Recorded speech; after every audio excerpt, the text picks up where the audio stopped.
கர்த்தர் நல்லவர், அவர் கிருபை என்றும் உள்ளது.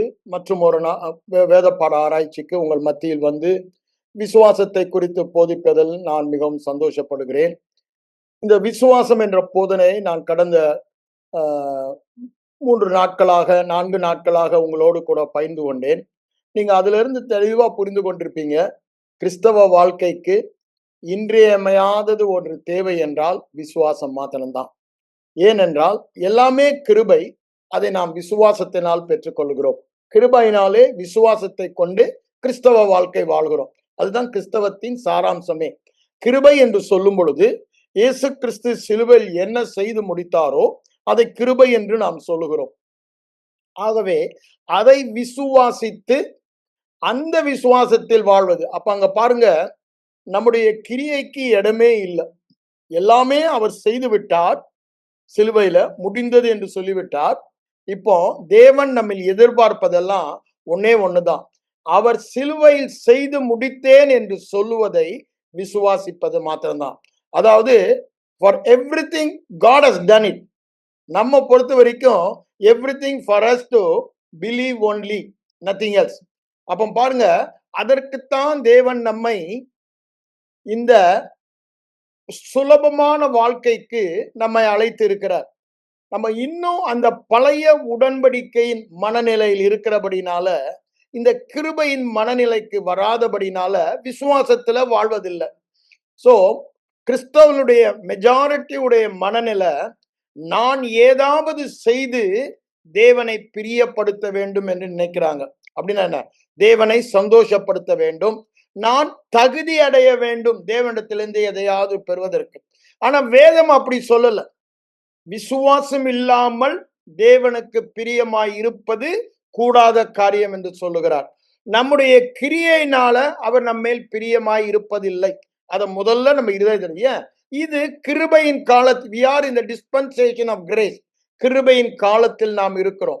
அப்போ இந்த கிருபையின் காலத்தில் வாழ்கிற நாம் எப்படிதான் வாழணும்? விசுவாசத்துல தான் வாழ முடியும். அதுதான் வேதம் திரும்ப திரும்ப 4 இடத்துல சொல்லுவது, விசுவாசத்தினால் நீதிமான் பிழைப்பான். அப்ப பாருங்க, நமக்கு தேவன் வைத்திருக்கிற திட்டம் விசுவாசத்தினால் பிழைக்க வேண்டும் என்பதுதான். நாம் வேதம் முழுவதுமாக பார்த்தா இந்த விசுவாசம் ஓங்கி சொல்லப்படுவதை நாம் பார்க்கலாம். ஆண்டவராய் இயேசு கிறிஸ்து பிரதானமாக இந்த விசுவாசத்தை சொல்லுவது மாத்திரமல்ல, அந்த விசுவாசம் என்றால் என்னவென்று சொல்லுகிறார். நேற்று உங்களுக்கு அதை நான் காண்பித்தேன். அவர் விசுவாசத்தில் எப்படி செயல்பட்டார் என்று அவர் செய்த ஒவ்வொரு காரியத்திலும் நம்மால் பார்க்க முடியும். நான் நேரம் இல்லாதபடினால் அந்த பகுதிக்கு போல, நீங்க ஒவ்வொரு அற்புதத்தையும் எடுத்து பாருங்க. அவர் செய்த சுகத்தையும் மரித்தோரை எழுப்பதையும் பாருங்க. இல்லாதவைகளை இருக்கிறது போல அழைப்பதை பார்க்கலாம்.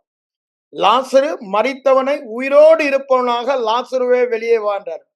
அந்த எவரின் மகள் உயிரோடு இருப்பவளா, மறிக்கவில்லை, நித்திரையாய் இருக்கிறான்றாரு. அப்ப என்ன பண்றாரு?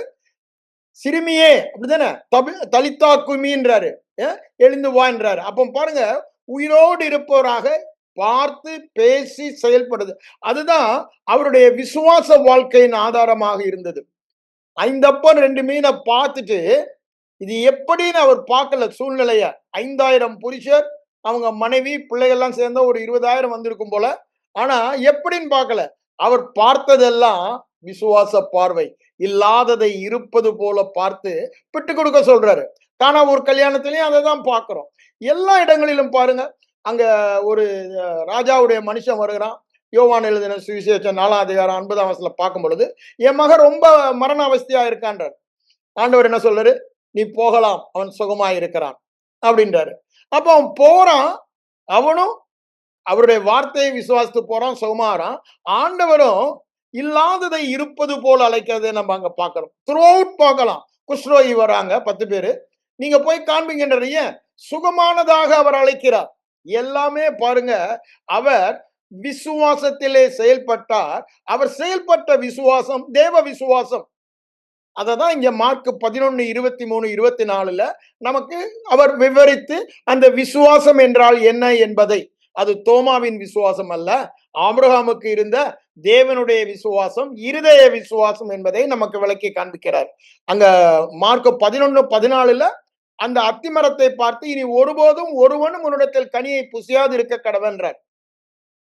அது அப்படியே ஆனதுன்னு சொல்லி அங்க 20ஆம் வசனம் வரும் பொழுது பேதுரு ஆச்சரியப்படுறார். ஆனா ஆண்டவருக்கு அவர் பேசும் பொழுதே அது பட்டு போனது என்ற விசுவாசத்தோடு பேசினார்.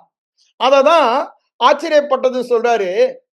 பேதுருவே, நீனும் தோமா மாதிரி எப்படிதான் இருக்காப்ல, கண்ட பிறகுதான் விசுவாசிக்கிற, அப்படி விசுவாசிக்க கூடாது. அது தேவரக விசுவாசம் அல்ல. தேவர் ராஜ்யத்துல விசுவாசிப்பது ஒரு காரியம் உன் கண்களுக்கு வெளிப்படுவதற்கு முன்பாக, ஐம்புலன் உணரலாம் நீ அறிந்து கொள்வதற்கு முன்பாக, தேவன் சொல்லுகிற ஒரே காரணத்தினால அது நடந்து விட்டதாக விசுவாசிப்பதுதான் விசுவாசம் என்று சொல்லலாம். அதை சொல்லிட்டு தான் 23 என்ன சொல்றாரு, தேவரக விசுவாசமானது, அந்த விசுவாசம் யாரு இருந்தாலும் அந்த விசுவாசத்துல சந்தேகப்படாம நான் சொன்னபடி நடக்கும்னு விசுவாசித்து அவன் பேசினானா அவன் சொன்னபடி ஆகும், சொன்னபடி நடக்கும்ன்றாரு. அப்ப பாருங்க, இந்த விசுவாசம் நம்மை தேவனாக்குவது மாத்திரமல்ல, இங்க என்ன சொல்ல வர்றாரு, இந்த விசுவாசத்துல நீ பேசுறதுலதான் முக்கியம் இருக்கு. என்ன பேசுறது? சந்தேகமே இல்லாம நான் சொன்னா சொன்னபடி நடக்கும். என்ன பிரதர், அது எப்படி ஆகும்? நான் என்ன தேவனா? தேவன் சொன்னால் ஆகும். அவர் தேவன், இயேசு கிறிஸ்து அப்படின்னு நீங்க நினைக்கலாம். அவர் தேவனாக செயல்படவில்லை. நீங்க பிலிப்பியர் 2ஆம் அதிகாரம் 6, 7, 8 வசனங்களை பாருங்க. அவர் தேவத்துவத்தை எல்லாம் இறக்கி வைத்து விட்டு மனுஷ சாயலாகி சிலுவையின் மரண பரியந்தம் கீழ்ப்படிந்தவராகி தம்மை தாழ்த்தினார் என்று சொல்லப்பட்டுள்ளது அங்கே பார்க்கிறோம். அப்போ பாருங்க, அவர் ஒரு மனுஷனாக தான் செயல்பட்டார். தேவகுமாரன் மனுஷனாக வந்து மனுஷ சரீரத்திலே, ஆனா அவருக்கு பிறப்பிலே இருந்த வித்தியாசம், தேவ ஜீவனை பெற்றவர். ஆனா நீங்களும் நானும் மறுபிறப்பிலே அந்த ஜீவனையும் ஆவியானவரையும் பெற்றோம்.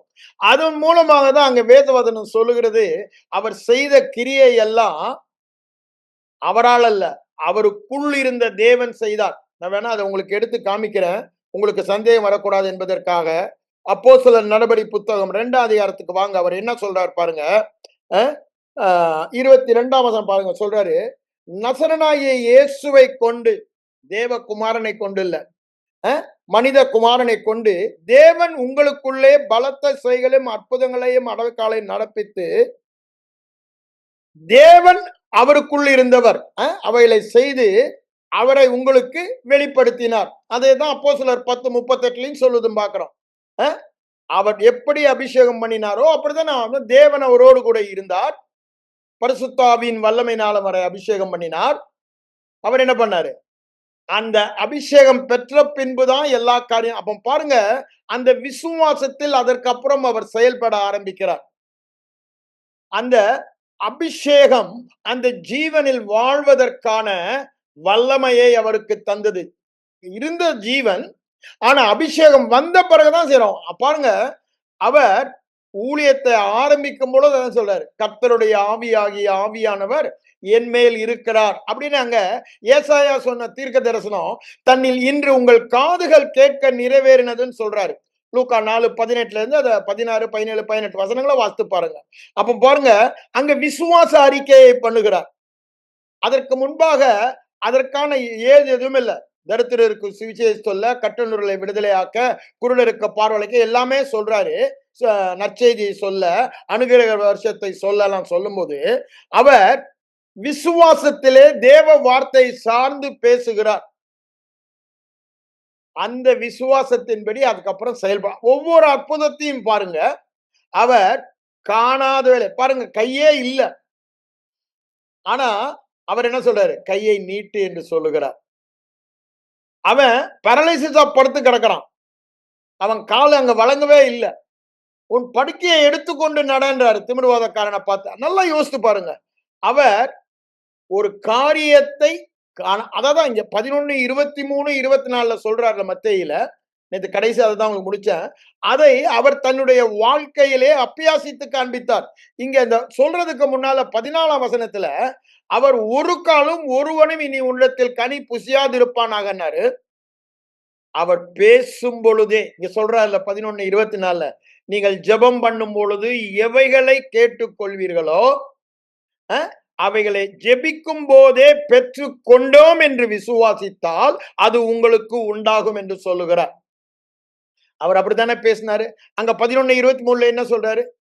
எவனாகிலும் இந்த அத்தி மரத்தை பார்த்து இல்ல மலையை பார்த்து நீ சமுத்திரத்தில் தள்ளிண்டு போ, இல்ல நீ ஒருபோதும் ஒருவனும் உன்னிடத்தில் கனி புசியாது இருக்க கடவன் அப்படின்னு இருதயத்தில் சந்தேகப்படாமல் தான் சொன்னபடியே நடக்கும் என்று விசுவாசித்தால் அவன் சொன்னபடியே ஆகும். அப்ப என்ன சொல்றாரு?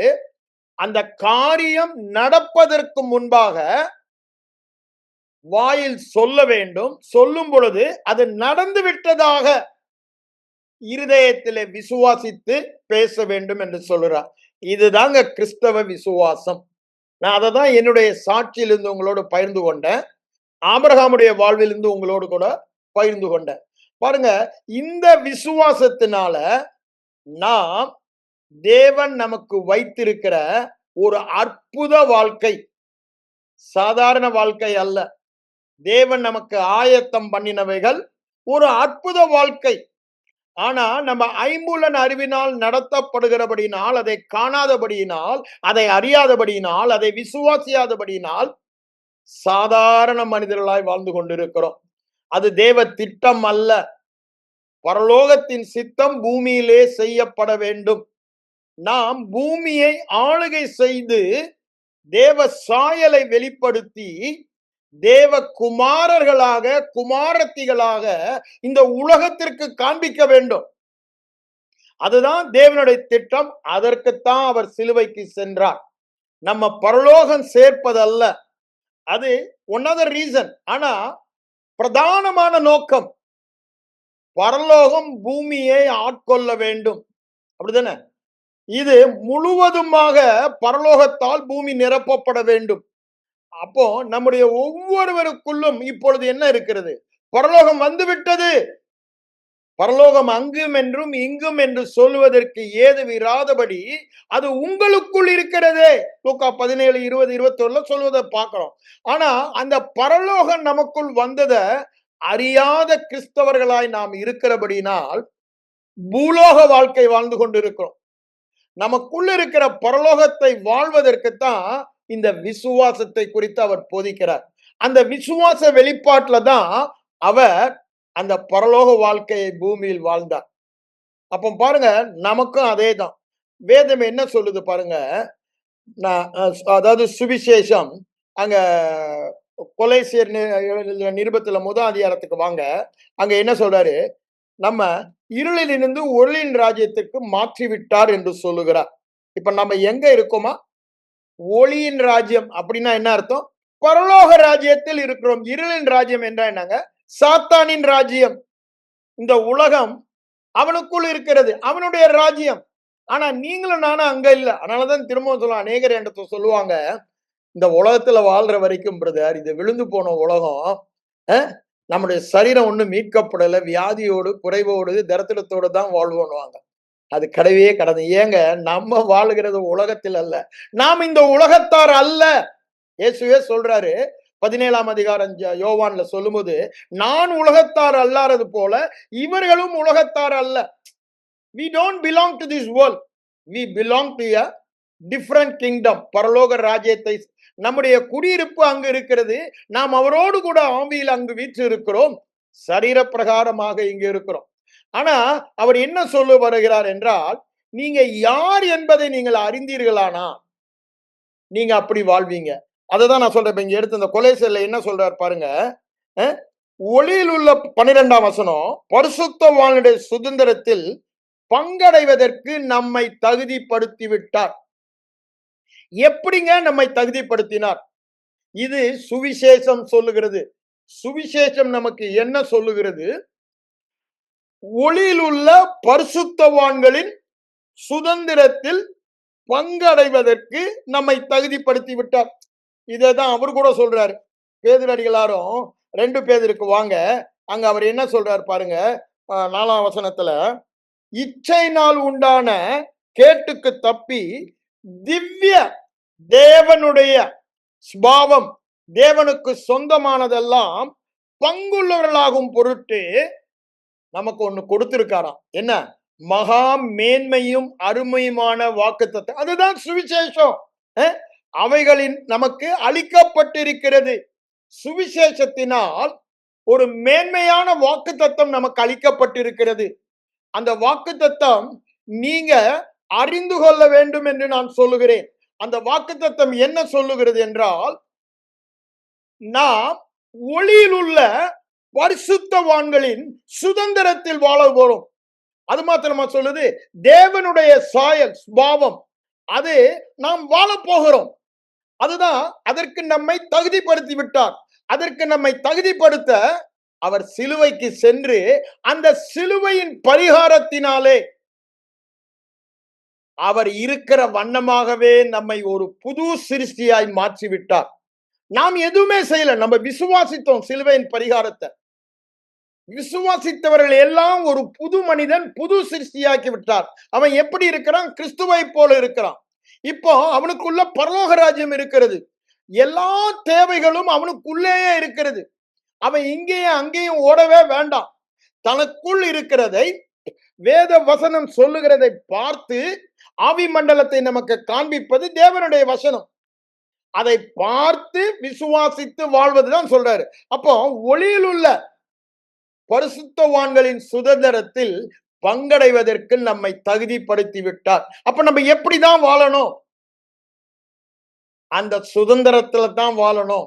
அந்த சுதந்திரத்துல வாழ்றதுன்னா தேவனுடைய சாயல், அப்படித்தானே? அதுதானே பேதுரு சொல்றாரு. அதைதான் நாம் காண்பிக்கணும். இத நம்ம இவர் கூட சொல்லுவார், பவுலடிகளார் அங்க சொல்லும் பொழுது நம்ம பார்க்கலாம். அப்போஸ்தலர் நடபடி புத்தகத்துல 26ஆம் அதிகாரம் நினைக்கிறேன், 18ஆம் வசனத்தை எடுங்க. அங்க என்ன சொல்றாரு பாருங்க. 26:18 என்ன சொல்றாரு பாருங்க. அங்க சொல்றாரு, என்னை பற்றும் விசுவாசத்தினால், அல்லது சுவிசேஷம் என்னங்க?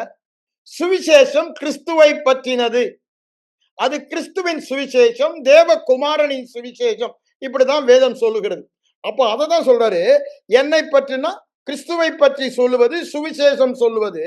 அது விசுவாசத்தினாலே நாம் மறுபடியும் பிறக்கும் பொழுதுதான் சொல்றாரு, பாவ மன்னிப்பை தருகிறதுன்னு சொல்றாரு. அடுத்தது என்ன சொல்றாரு? பரிசுத்தமாக்கப்பட்டிருக்க சுதந்திரத்தை பெற்றுக்கொள்ளும்படியாக. ரெண்டு காரியம் சொல்றாரு. அவருடைய ஊழியம், இன்னைக்கு நம்ம ஊழியமும் அதேதான், என்னுடைய ஊழியமும் அதேதான். ஒண்ணு, இருளில் இருக்கிற ஜனங்க, ரட்சிக்கப்படாத ஜனங்க வெளிச்சத்துக்கு வரணும். அவங்க விசுவாசத்தினாலே பாவ மன்னிப்பை பெறணும்.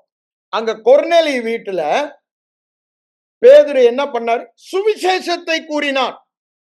அவராலே உங்களுக்கு பாவ மன்னிப்பு உண்டாயிருக்கிறது என்று தெரிந்திருக்க கடவுதுன்னாரு.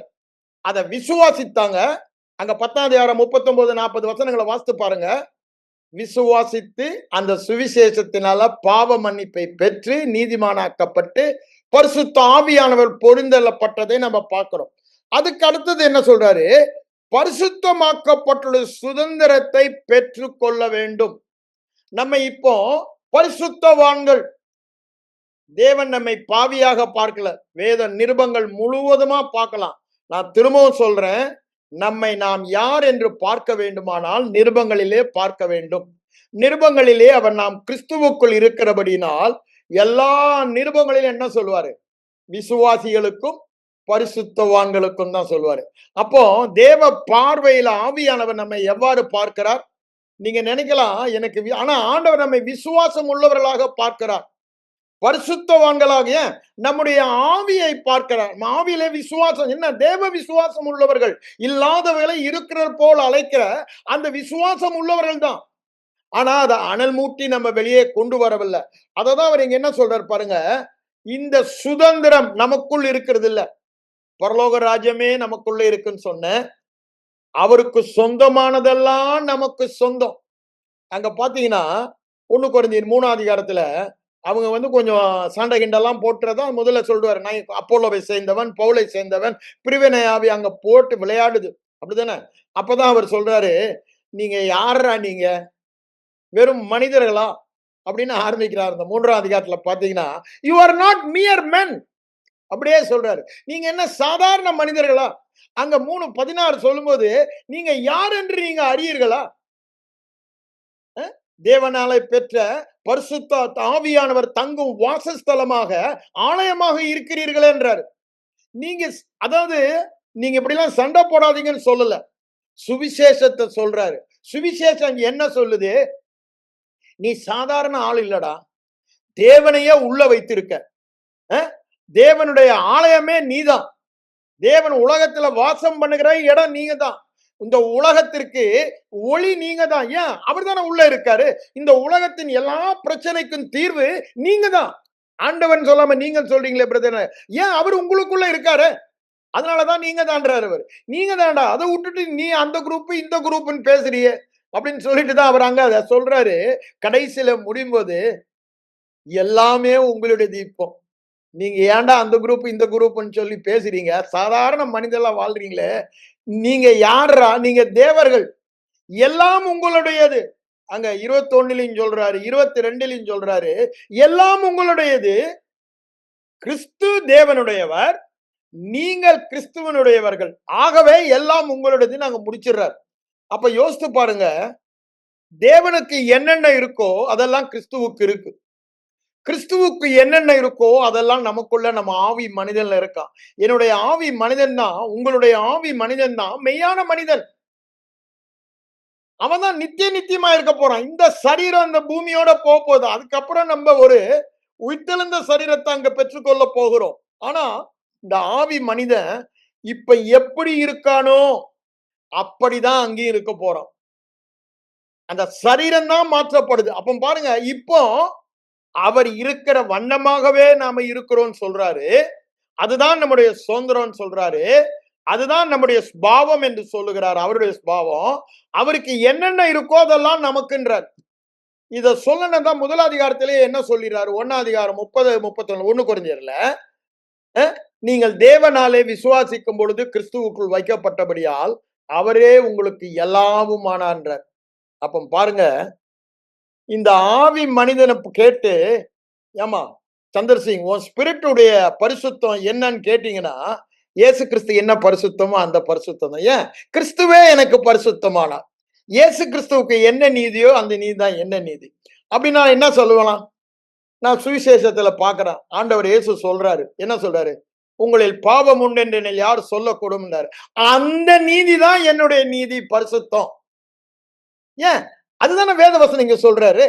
இதோ உலகத்தின் அதிபதி வருகிறான், அவனுக்கு என்னிடத்தில் ஒன்றுமில்லை. அந்த பரிசுத்தம், அந்த நீதி தான் எனக்கு அவருடைய பரிகார மரணத்தினால, அதை விசுவாசித்தபடினால இலவசமாக கிருபையினாலே இயேசு கிறிஸ்துவில் உள்ள மீட்பை கொண்டு எனக்கு கொடுக்கப்பட்டிருக்கிறது. அதை நான் இப்போ விசுவாசிக்கிறபடினால தேவன் ரொம்ப என் மேல பிரியமா இருக்கார். நான் அதை விசுவாசிக்கலனா அவர் என் மேல பிரியமா இருக்க மாட்டார். ஏன்? அவ்வளவு கிரயம் செலுத்தி தேவகுமாரனையே பாவமாக்கி என்னை நீதிமானாக்கின அந்த பரிகார பலியை நான் அங்கீகரிக்காம நான் அதெல்லாம் ஏத்துக்கொள்ள மாட்டேன். நான் கிரியை செய்து, நான் பரிசுத்தமா வாழ்ந்து, நான் நீதியா வாழ்ந்து, அந்த நீதி தான் ஒரு நாள் அதை பெற முடியாதுன்னே சொல்லிட்டாரு. அப்பேற்பட்டவங்க சாபத்துக்குள்ளதான் இருக்காங்க. ஒரு ஆசீர்வாதமான வாழ்க்கை வாழ முடியாதுன்னு அங்க கலாத்தியர் 3, 10, 11 வசனங்கள் எல்லாம் சொல்வதை நம்ம பார்க்கிறோம். அப்ப யோசித்து பாருங்க, அவரே நமக்கு எல்லாவும் ஆனார்னா அவருக்கு இரியதெல்லாம் எனக்கு தான் இருக்குது. இப்ப என்னுடைய வேலை என்னங்க? அதை விசுவாசிக்கிறது ஒண்ணுதான் என்னுடைய வேலை என்று சொல்லுகிறார். அப்ப யோசித்து பாருங்க, அந்த சுதந்திரத்தில் நம்மை பங்கடைவதற்கு தகுதியாக்கி விட்டார். அதுதான் இங்க என்ன சொல்றாரு? பாவ மன்னிப்பை பெறவும் பரிசுத்தமாக்கப்பட்டவருடைய சுதந்திரம். பாவ மன்னிப்பை பெற்றவங்க இயேசு கிறிஸ்துவின் பரிசுத்தமா இருக்கிறாங்க. அந்த சுதந்திரம் அதை தான் அங்கேயும் சொல்றாரு கொலோசியர்ல. இருளின் ராஜ்யத்தில் இருந்து ஒளியின் ராஜ்யத்திற்கு நம்மை மாற்றி பரிசுத்தவான்களின் சுதந்திரத்தில் பங்கடைவதற்கு நம்மை தகுதிப்படுத்தி விட்டார். இது எது சொல்றாரு? சுவிசேஷம் சொல்லுகிறது. இயேசு செய்த பரிகாரத்தால் வந்த விளைவு, கிருபையின் விளைவு. அதுதான் சுவிசேஷம், கிருபையின் சுவிசேஷம், கிருபையின் வசனம், கிருபையின் சத்தியம். அதுதான் இங்க என்ன சொல்றாரு? சொல்லிட்டு அதை எப்படி பெற்றுக்கொள்ள முடியுமா? படியாக அவர்கள் இருளை விட்டு ஒளியினிடத்திற்கும். ஐயா, ரட்சிக்கப்படாம இருப்பதற்கு காரணம் இருதயத்திலே இருள் இருக்கு. அந்த இருள் சுவிசேஷம் கேட்கும் பொழுது நீக்கப்படுகிறது. ஒளி அங்க வருகிறது, ரட்சிக்கப்படுகிறான். அதை நான் திரும்பி உங்களுக்கு காண்பிக்கிறேன். அடுத்தது என்ன சொல்றாரு பாருங்க. சாத்தானுடைய அதிகாரம், சாத்தானுடைய அதிகாரம், சாத்தானுடைய அதிகாரம் நம்ம சாத்தானுடைய திவ்ய சுபாதன உலகத்தில் உண்டான கேடெல்லாம் இருக்கிறது அந்த அதிகாரத்துக்கு கீழே இருக்க வரைதான். ஆனா அங்க இல்ல. இப்போ நம்ம இருளின் ராஜ்யத்திலிருந்து ஒளியின் ராஜ்யத்திற்கு மாற்றி விட்டார். எப்படி? அவர் சிலுவையில் செய்த பரிகாரத்தினால. ஆனா அது எப்போ நான் பெற்றுக்கொண்டேன், நீங்க பெற்றுக்கொண்டீங்க? அதை விசுவாசிக்கும் பொழுது, சுவிசேஷத்தை, சிலுவையின் பரிகாரத்தை விசுவாசிக்கும் பொழுது. அதை சொல்லிட்டு என்ன சொல்றாரு பாருங்க. அவங்க விசுவாசத்தினாலதான் ரட்சிக்கப்பட முடியும். விசுவாசத்தினாலதான் அந்த சுதந்திரத்தை பெற முடியும்.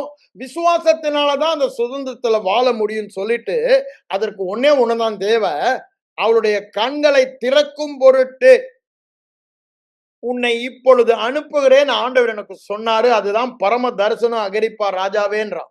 அப்ப பாருங்க, அவருடைய ஊழியம் என்ன? எதற்கு அவரை அனுப்புகிறாரா? நீங்க கலாத்தியருக்கு வாங்க. இதை நம்ம தெளிவா, ஏன்னா விசுவாசம் என்பது தேவ வார்த்தையில் இருக்கிறது, அதை கேட்பதினால் வருகிறதுன்னு சொன்னது ஜனங்கள்லாம் நினைச்சுக்கிறாங்க. வேதத்தில் உள்ள எல்லா வார்த்தையுமே கேட்பதினால் விசுவாசம் வரும்னு நினைக்கிறாங்க. அதனாலதான் நான் சொல்றேன், விசுவாசம் நியாயப்பிரமாணம் இதை செய்யாதே என்று சொல்லப்படுகிறதை கேட்பதினால. ஏன் நியாயப்பிரமாணம் விசுவாசத்திற்கு உரியதல்ல? ரோமர் 2ஆம் அதிகாரத்துல சொல்றாருல்ல, அதுவை செய்கிறவன் தான் அவைகளின்படி பிழைப்பான். அப்போ நியாயப்பிரமாண விசுவாசத்துக்குரியதல்ல, கிருபையின் பிரமாணம் தான், புது பிரமாணம் தான், சுவிசேஷம் தான் விசுவாசத்துக்கு உரியது. அதனாலதான் நான் இதை சொல்ல வரேன். நாம் எதை கேட்கிறோம் என்பது ஜாக்கிரதையா இருக்க வேண்டும். நாம் கேட்பதினால்தான் விசுவாசம் வருகிறது. இங்க பவுலடிகளார் என்ன சொல்றார் பாருங்க. கலாத்தியர்ல 1ஆம் அதிகாரத்துக்கு வாங்க. அங்க தெளிவா சொல்றாரு, இந்த சுவிசேஷத்தை எந்த விதத்திலும் உங்க கிரியையில கலந்தீங்கன்னா நீங்க எல்லாம் சபிக்கப்பட்டவங்கடான்னு சொல்லி ரொம்ப காட்ட சாட்டமா சொல்றாரு. 6-7 வசனங்களில பாத்தீங்கன்னா அதை அவர் சொல்லுவதை நாம் பார்க்கலாம். அதெல்லாம் சொல்லிட்டு தான் அவர் என்ன சொல்றாரு பாருங்க. என்னால் 11ஆம் வசனம், மனுஷருடைய யோசனையின்படி அல்லது என்று உங்களுக்கு தெரிவிக்கிறேன். இந்த சுவிசேஷமே அவர் தான் கொண்டு வந்தார். ஆவியானவர் அவர் மூலமா தான் கொண்டு வந்தார். அதை நான் ஒரு மனுஷனாலும் பற்றதில்லை, இயேசு கிறிஸ்துவே அதை எனக்கு வெளிப்படுத்தினார். சுவிசேஷம் பவுலுக்கு வெளிப்படுத்தப்பட்ட விசேஷம். அப்படி என்ன சொல்றாரு பாருங்க. அங்க 16ஆம் வசனத்துல அவர் என்ன சொல்றாரு, தம்முடைய குமாரனை ஜாதிகளின் சுவிசேஷமாய் அறிவுக்கும் பொருட்டாக அவரை என்னில் வெளிப்படுத்த பிரியமாய் இருந்தபோது நான் உடனே அதற்கு கீழ்ப்படிந்தேன் என்று சொல்லுகிறார். அப்போ அவர் என்னதான் பண்ணார்? இப்போ சுவிசேஷம் தான் செய்தார். என்னுடைய பிரதான ஊழியமே சுவிசேஷம் என்று சொல்லுகிறார். நீங்க 1 கொரிந்தியர் 1ஆம் அதிகாரத்துக்கு வாங்க. அங்க ஆரம்பத்திலேயே அவர் இந்த பிரிவினையை குறித்து வந்தனாலதான் அதை ஆரம்பிக்கும் போது அப்படி ஆரம்பிக்கிறாரு. அங்க என்ன சொல்றாரு பாருங்க. 17ஆம் வசனத்துல உங்களுக்குள்ள வாக்குவாதங்களா இருக்குன்னு சொல்லிட்டு 17ஆம் வசனம் வரும்பொழுது அங்க என்ன சொல்றாரு பாருங்க. நான் ஞானஸ்நானம் கொடுக்கவோ மற்ற எந்த ஒரு காரியத்தை உங்களுக்கு போதிக்கவே அனுப்பப்படவில்லை, சுவிசேஷத்தை பிரசங்கிக்கவே அனுப்பப்பட்டேன். கிறிஸ்துவின் சிலுவை வீணாகாதபடி, அவருடைய பரிகாரம் மரணம் உயிர்த்தெழுதல் வீணாகாதபடி, அதுதான் சுவிசேஷம். அவருடைய மரணம் உயிர்த்தெழுதல், சிலுவையில் அவர் என்ன செய்தார், அதுதான். அதை கேட்கும் பொழுதுதான் விசுவாசம். அதுதான் நமக்கு இந்த பாக்கியத்தை தந்தது. நியாயப்பிரமாணம் ஒருவருக்கும் அந்த பாக்கியத்தை தரல. என்ன பாக்கியம்? தேவ சாயல், அப்படிதானே? எவர்களை முன்னறிந்து எவர்களை முன்குறித்தாரோ அவர்களை தம்முடைய குமாரனுடைய சாயலில் ஒப்பாவதற்கு நீதிமானாக்கி மகிமைப்படுத்தியும் இருக்கிறார். ரோமர் 8:29-30 சொல்றாரு. அது எவ்வாறு செய்தார்? சிலுவை பரிகாரத்தால். அதைதான் சொல்றான். அது வீணாகாதபடிக்கு, பவுலடிகளார் அது ரொம்ப அழகா சொல்றாரு. அது வீணாகாதபடிக்கு நான் வேற எதையும் நான் பிரசங்கம் பண்ண மாட்டேன். அந்த காலத்துல இருந்தவங்க எல்லாம் அவரே அதுதான் நியாயப்பிரமாணத்தை போதித்து சுவிசேஷத்தை அழிக்க தேடினார். அதுதான் அங்க சொல்றாரு கலாத்தியர்ல. ஆனா இப்ப என்ன சொல்றாருன்னா, நான் அதெல்லாம் பேச மாட்டேன். எனக்கு ஒண்ணுதான் வேண்டும். இயேசு சிலுவையில் என்ன செய்தார்? இயேசு சிலுவையில் செய்தபடியால் அதை விசுவாசிக்கிற நீ என்னவா இருக்கிறாய்? அந்த நல்ல செய்தி, அந்த சுவிசேஷம், அந்த கிருபையின் சுவிசேஷம், அந்த சமாதான சுவிசேஷம், கிறிஸ்துவின் சுவிசேஷம், அதை தான் நான் சொல்லுவேன் அப்படின்னு சொல்லிட்டு தான் சொல்றாரு. சிலுவை பற்றிய உபதேசம் கெட்டு போகிறவர்களுக்கு பைத்தியமா இருக்கு. யாரு கெட்டு போறவங்க? அங்க ரோமர் 1:16 சொல்லிறாரு. இவர் சிலுவை பற்றிய உபதேசம்னு அத சொல்றாரு. அங்க என்ன சொல்றாரு? கிறிஸ்துவின் சுவிசேஷத்தை குறித்து நான் வெட்கப்படேன். விசுவாசிக்கிறவர்களுக்கு ரட்சிப்பு உண்டாவதற்கு அது தேவனுடைய வல்லமையாய் இருக்கு. It's God's power and salvation என்று சொல்லுகிறார். அப்போ பாருங்க, ரட்சிப்புல எல்லாமே அடங்கி இருக்கிறது. நான் தேவ சாயலை வெளிப்படுத்துவதற்கு, அப்படித்தானே? தேவனுடைய சுபாவத்தை, தேவனுடைய வல்லமையை, தேவனை எல்லா பகுதியிலும் என் வாழ்க்கையில காண்பிக்க இந்த சுவிசேஷம் தான் எனக்கு காண்பிக்குது. அதை நான் விசுவாசித்தனா அது காண்பிக்க முடியும் நாங்க சொல்றாரு. அதை தான் சொல்றாரு. அங்க அது பைத்தியமா இருக்கு கெட்டு போறவர்களுக்கு, சில பேருக்கு. ஆனா நான் அதை விசுவாசிக்கிறனால அது எனக்கு தேவனுடைய வல்லமையா இருக்கின்றார். அப்ப பாருங்க, நாம் எதை கேட்க வேண்டும், எதை கேட்கும் பொழுது விசுவாசம் வரும், அதை தான் நான் உங்களுக்கு சொல்லி கொண்டு இருக்கிறேன். அதை சொல்லிட்டு அடுத்தாப்புல என்ன சொல்றாரு பாருங்க. பைத்தியமாய் தோன்றுகிற 21ஆம் வசனத்துல சொல்றாரு, பைத்தியமாய் தோன்றுகிற பிரசங்கத்தினாலே ஐயா சுவிசேஷம் பைத்தியமாய் தோன்றுகிறது. சிலுவை பற்றிய உபதேசம் பைத்தியமாய் தோன்றுகிறது. ஆனா அதனால தேவன் உங்களை பரலோக ராஜ்யவாசியாய் பூமியிலே வாழ தேவ குமாரனாக, குமாரத்தியலாக அந்த சாயலை வெளிப்படுத்தலாக காண்பிக்க தேவனுக்கு பிரியமாயிற்று என்று சொல்லுகிறார். அதுதான் அவருக்கு பிரியம். உங்க கிரியை அல்ல. நீங்க விசுவாசத்துல அவர் என்ன செய்தார் அதை கேட்டு கேட்டு கேட்டு கேட்டு அந்த விசுவாசத்தில் வாழ்வதுதான் அவருக்கு பிரியம் சொல்லிட்டு தான் என்ன சொல்றாரு, அது பைத்தியமாக தோன்றுகிறது. அது அவங்க என்ன சொல்றாரு பாருங்க, 23ல சிலுவையில் அறையப்பட்ட இந்த சுவிசேஷத்தை சொன்னா யூதர்களுக்கு இடரலா இருக்கு. ஏன்? சிலுவை அவமான சின்னம். ஆனால் அவங்களால அதை ஏற்றுக்கொள்ள, அது ஐயா சிலுவையா, சிலுவையில தொங்குனவர்களா, அதனாலயா அவங்களுக்கு அது இடரலா இருந்தது. நான் ஏற்கனவே உங்களுக்கு சொன்னேன் அவங்க எப்படி இடறினாங்கன்னு. 9ஆம் அதிகாரம் ரோமர்ல 30ல 32 வரைக்கும் உங்களுக்கு வாசித்து காண்பித்தேன். ஆனா கிரேக்கருக்கு என்னவா இருந்துச்சா, சுத்த பைத்தியம்டாம. யாரோ இயேசு என்பவர் சிலுவையில தொங்கி மரித்தாரா, அவர் உயிரோடு இருந்தான்னு இவங்க எல்லாம் சொல்லிக்கிறாங்க. ஒருவேளை எழுந்தாரா இல்லையோ எனக்கு தெரியல. ஆனா அந்த ஒரே காரணத்தினால தேவன் இவங்க பாவத்தை எல்லாம் அவர் மேல போட்டு அவருடைய நீதியை இவங்களுக்கு கொடுத்துட்டாராம். இப்போ இவங்க கிறிஸ்துவாக வாழ முடியும்னு சொல்றாங்க. சுத்த பைத்தியம் பைத்தியம் அப்படின்றாங்க கிரேக்கர்கள். அததான் அவர் என்ன சொல்றாரு, இந்த பைத்தியமாய் தோன்றுகிற பிரசங்கத்தினால, சுவிசேஷத்தினால அந்த தேவ சாயலை வெளிப்படுத்த, தேவ ராஜ்யத்தை வெளிப்படுத்த தேவனுக்கு பிரியமாயிற்று. இன்னொருத்துல சொல்ல போனா, ஒளியில் உள்ள பரிசுத்தவான்களின் சுதந்திரத்துல வாழ்வது இத சுவிசேஷத்தை விசுவாசிப்பதனால்தான் சொல்றாரு. அதை சொல்லிட்டு தான் சொல்றாரு, விசுவாசிக்கிறவர்களுக்கு அது யாரா இருந்தாலும் அந்த சுவிசேஷம் கிறிஸ்தன் தான். தேவ பலனும் வல்லமை ஞானம் வெளிப்பாட்டு அறிவு எல்லாமே அதுல இருந்தா வருது. விசுவாசம், தேவ நீதி, நீங்க எல்லாமே அதுல இருந்தா வருதுன்னு சொல்லிட்டு தான் கடைசியில அதை அங்க முடிப்பதை பார்க்கிறோம். அதை முடிக்கிறதோட இந்த 2ஆம் வசனத்தையும் வாசித்து பார்த்துருங்க. 2ஆம் அதிகாரம் 2ல என்ன சொல்றாரு, சிலுவையில் அறையப்பட்ட அவரையே அன்றி பவுலடியா தீர்மானம் எடுக்கிறார் பாருங்க. வேறு ஒன்றையும் அறியாதிருக்க நான் தீர்மானித்து. எவ்வளவோ இருக்கு இன்னைக்கு, அதை தான் சபையில போதிக்கிறாங்க. ஆனா இவர் என்ன சொல்றாரு, இது ஒண்ணுதாயான்றாரு. அது என் மேல் விழுந்த கடமைன்றாரு. நினைக்கிறேன் 1 கொரிந்தியர் 10ஆம் அதிகாரம் போய் 11 12ஆம் அதிகாரம் வரும்போது அதை சொல்லுவார். செலவில்லாமல் சுவிஸ்தாபிக்கணும். நான் அது சுவிசேஷத்தை சொல்லலாம் எனக்கு ஐயோ, என்ன ஸ்ட்ராங் வேர்ட் யூஸ் பண்ற பாருங்க, ஐயோ ஓ unto me if I don't preach gospelன்றாரு. அவ்வளவு தூரத்துக்கு இந்த சுவிசேஷத்தின் முக்கியத்துவத்தை சொல்றாரு. அங்க 3ஆம் அதிகாரத்துல பாருங்க, 6ஆம் வசனத்துல என்ன சொல்றாரு பாருங்க, நான் நட்டேன், அப்போலோ நீர் பாய்ச்சினான், தேவன் விளைய செய்தார். அப்போ அதை நட்டேன்றதுக்கு முன்ன முந்தின வசனத்துல பாருங்க, நாங்க யாரு? அவனவனுக்கு அளித்தபடியே நீங்க விசுவாசிக்கிறதற்கு ஏதுவா இருந்த. அப்போ விசுவாசிக்கிறதற்கு அவங்க என்னதான் பண்ணாங்க? சுவிசேஷத்தான் பிரசங்கித்தாங்க. சுவிசேஷத்தை பிரசங்கித்தா தான் விசுவாசம் வரும். திரும்ப அதை தான் நான் உங்களுக்கு சொல்லுகிறேன். நீங்க எதை கேட்கிறீங்க? பிரமாண போதகத்தையா, நியாயப்பிரமாண போதகத்தையா, லா பிரீச்சரையா, இல்லது புதிய பிரமாணமாகிய கிருபையின் பிரமாணம் சுவிசேஷம்? ஏன் யோவான் வரைக்கும் தான் நியாயப்பிரமாணமும் தீர்க்க தரிசனமும். இது முதல் பரலோக ராஜ்யம் சுவிசேஷமாய் உங்களுக்கு அறிவிக்கப்படுகிறது. அதுதான் ஆண்டவர் அங்க சொல்லுவதை நம்ம பார்க்கிறோம். நீங்க அப்போஸ்தலர் நடபடிக்கு வாங்க. இங்க அவர் என்ன சொல்றாரு? உங்களுக்கு விசுவாசத்தை தரத்தக்கதாக நான் சுவிசேஷத்தை, அப்ப சுவிசேஷத்தை தான் சொல்லுவேன், வேற ஒன்றையும் நான் அறிய மாட்டேன்னு அவர் உறுதியா இருந்த காரணம், இவங்க எல்லாம் விசுவாசத்துல வளரணும். கேட்கிறவெல்லாம் எல்லாரும் தேவ சாயலை வெளிப்படுத்தணும். அதை தான் அங்க தெசலோனிக்கேயர் ரொம்ப அழகா சொல்லுவாரு. நான் அதுக்கு முன்னால நீங்க அப்போஸ்தலர் 14க்கு வாங்க.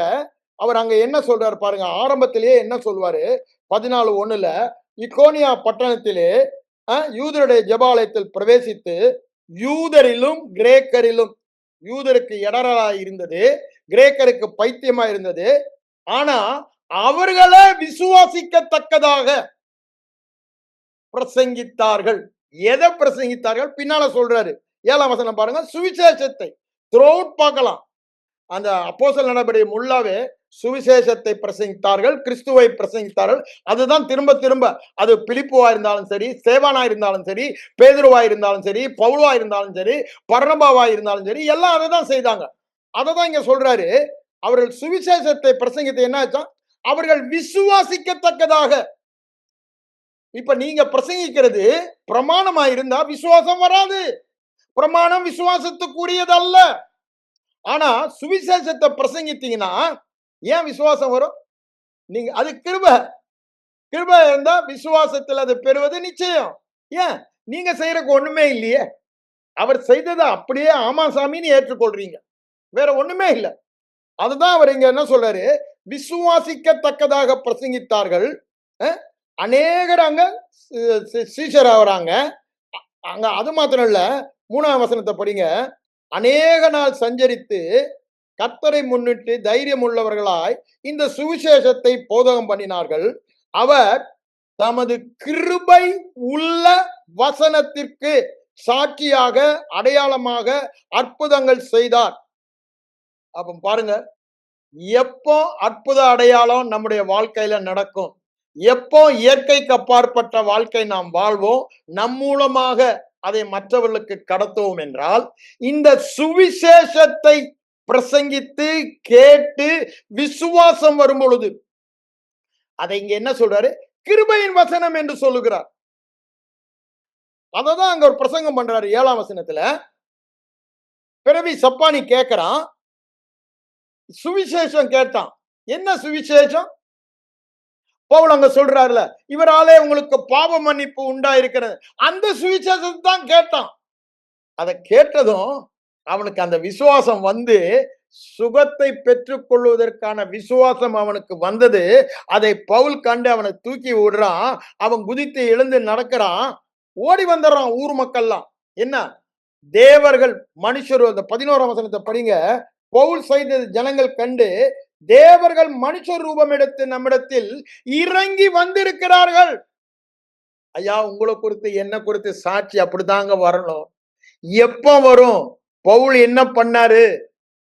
நீங்க அந்த அற்புதம் செய்யணும்னா பிறவி சப்பானியை நடக்க வைக்கணும், பிறவி குருடன் நீங்க பார்க்க வைக்கணும், மரித்தோரை நீங்க எழுப்பணும்னா சுவிசேஷத்தை கேட்கணும், பிரசங்கிக்கணும். அப்பந்தான் அந்த விசுவாசம் வரும். நம்ம நியாய பிரமாணத்தை கேட்டுக்கொண்டே இருக்கிறபடினால, செய்யாத, இதை செய், அதை செய், இதை செய்யாதே, இதுதான் நம்முடைய போதனையாகவே இருக்கிறது சபையில. இதை கேட்டுக்கொண்டே இருக்கிறபடினால எங்கதான் இருக்கிறோம்? இன்னும் சிறையிருப்பில இருக்கிறோம். சிறையிருப்பில இருக்கிறோம். மனதின் அரண்களிலே சிறையிருப்பில இருக்கிறோம். அததான் அங்க சகரியா சொல்லுறாரு. அப்படிதானே? சிறைகளே என்று சொல்லுகிறார். சிறை இருப்பில் உள்ள சிறைகளே என்று சொல்லுகிறார். அங்க we are in the captivity in our mind because we are hearing law. இன்னும் கிருபை நமக்கு போதிக்கப்படவில்லை. ஆனா அது போதிக்கப்படும் போதுதான் இந்த விசுவாசம் வரும், அற்புதம் நடக்கும், தேவனுடைய சித்தம் பூமியிலே நிறைவேறும். அததான் இங்க வேதத்துல அவர் தெளிவாய் சொல்வதை பார்க்கிறோம். அப்ப பாருங்க, இதற்கெல்லாம் காரணம் என்ன? அங்க என்ன சொல்றாரு? அவர்கள் கண்களை திறக்கும் பொருட்டு, அப்போஸ்தலர் 26:18 சொல்லிட்டார். எப்போ கண்கள் திறக்கும்? எனக்கு கண்கள் திறக்கிற ஊழியம் ஆண்டவர் சொன்னாரு. ஆனா கண்கள் திறக்கும் ஊழியம்னா நான் எதுதான் பிரசங்கம் பண்ணணுன்றாரு? சுவிசேஷத்தான் பிரசங்கம் பண்ணணுன்றாரு. சுவிசேஷத்தை பிரசங்கித்தாதான் கண் திறக்கப்படும். அததான் பவுலடிகளார் 2 கொரிந்தியருக்கு வாங்க, அங்க அவர் அதை சொல்லுவதை நாம் பார்க்கலாம். 2 கொரிந்தியர் 4 அதிகாரம் 4 வசனத்துல பாருங்க, அவர் என்ன சொல்றார் பாருங்க. தேவனுடைய சாயலாய் இருக்கிற கிறிஸ்துவனுடைய மகிமையான சுவிசேஷத்தின் ஒளி என்னவா? இந்த சுவிசேஷம் எப்படியா, நீனும் நாங்களும் தேவ சாயலாய் இருக்கிறோம் என்ற வெளிச்சத்தை நமக்கு காண்பிக்கிறது. அததான் அவர் என்ன சொல்றாரு? தேவனுடைய சாயலாய் இருக்கிற கிறிஸ்துவின் மகிமையின் சாயலாகிய சுவிசேஷத்தின் ஒளி அவிசுவாசிகளாகிய அவர்களுக்கு பிரகாசமாய் இராதபடி இப்பிரபஞ்சத்தின் அதிபதியானவன் என்ன பண்ணானா? தேவனானவன் மனதை குருடாக்கினான், இருளாக்கி விட்டான். அதனால என்னாச்சு? அவங்க பாவ மன்னிப்பை பெறவும் இல்லை, தேவ சுதந்திரத்தை பெறவும் இல்லை. ஏன்? இந்த சுவிசேஷத்தின் ஒளி அவர்களுக்கு வரல. ஏன் வரல? அதை கேட்கல. அதை கேட்க விடல. கேட்டா கூட அதை திரும்ப 2வது தரம் கேட்காதபடி உடனே எடுத்துடுறான். ஏன்? அவங்க அதுக்கு அது மேல ஆர்வம் இல்லை. அவர்கள் செவித்தினர் உள்ளவர்களாகி தங்கள் இச்சைகளுக்கேற்ப போதகத்தை கேட்க இதை கேட்க மறுக்கிறாங்க. அதை கேட்காத ஒரே காரணத்தினால, விசுவாசம் இல்லாத காரணத்தினால உடனே வந்து அந்த விசுவாசத்தை தருகிற வார்த்தைய அவன் எடுத்து போடுகிறான். அதனால அவங்க ரட்சிக்கப்படல. எல்லாருக்கும் சுவிசேஷம் சொல்லப்படுகிறது. ஆனால் விசுவாசித்தவர்கள் யாருன்னு அங்க ஏசாயா தீர்க்கதரிசனம் சொல்லுவதை நம்ம பார்க்கிறோம். அதை இங்க சொல்லிட்டு தான் அர்த்தம் சொல்றாரு பாருங்க.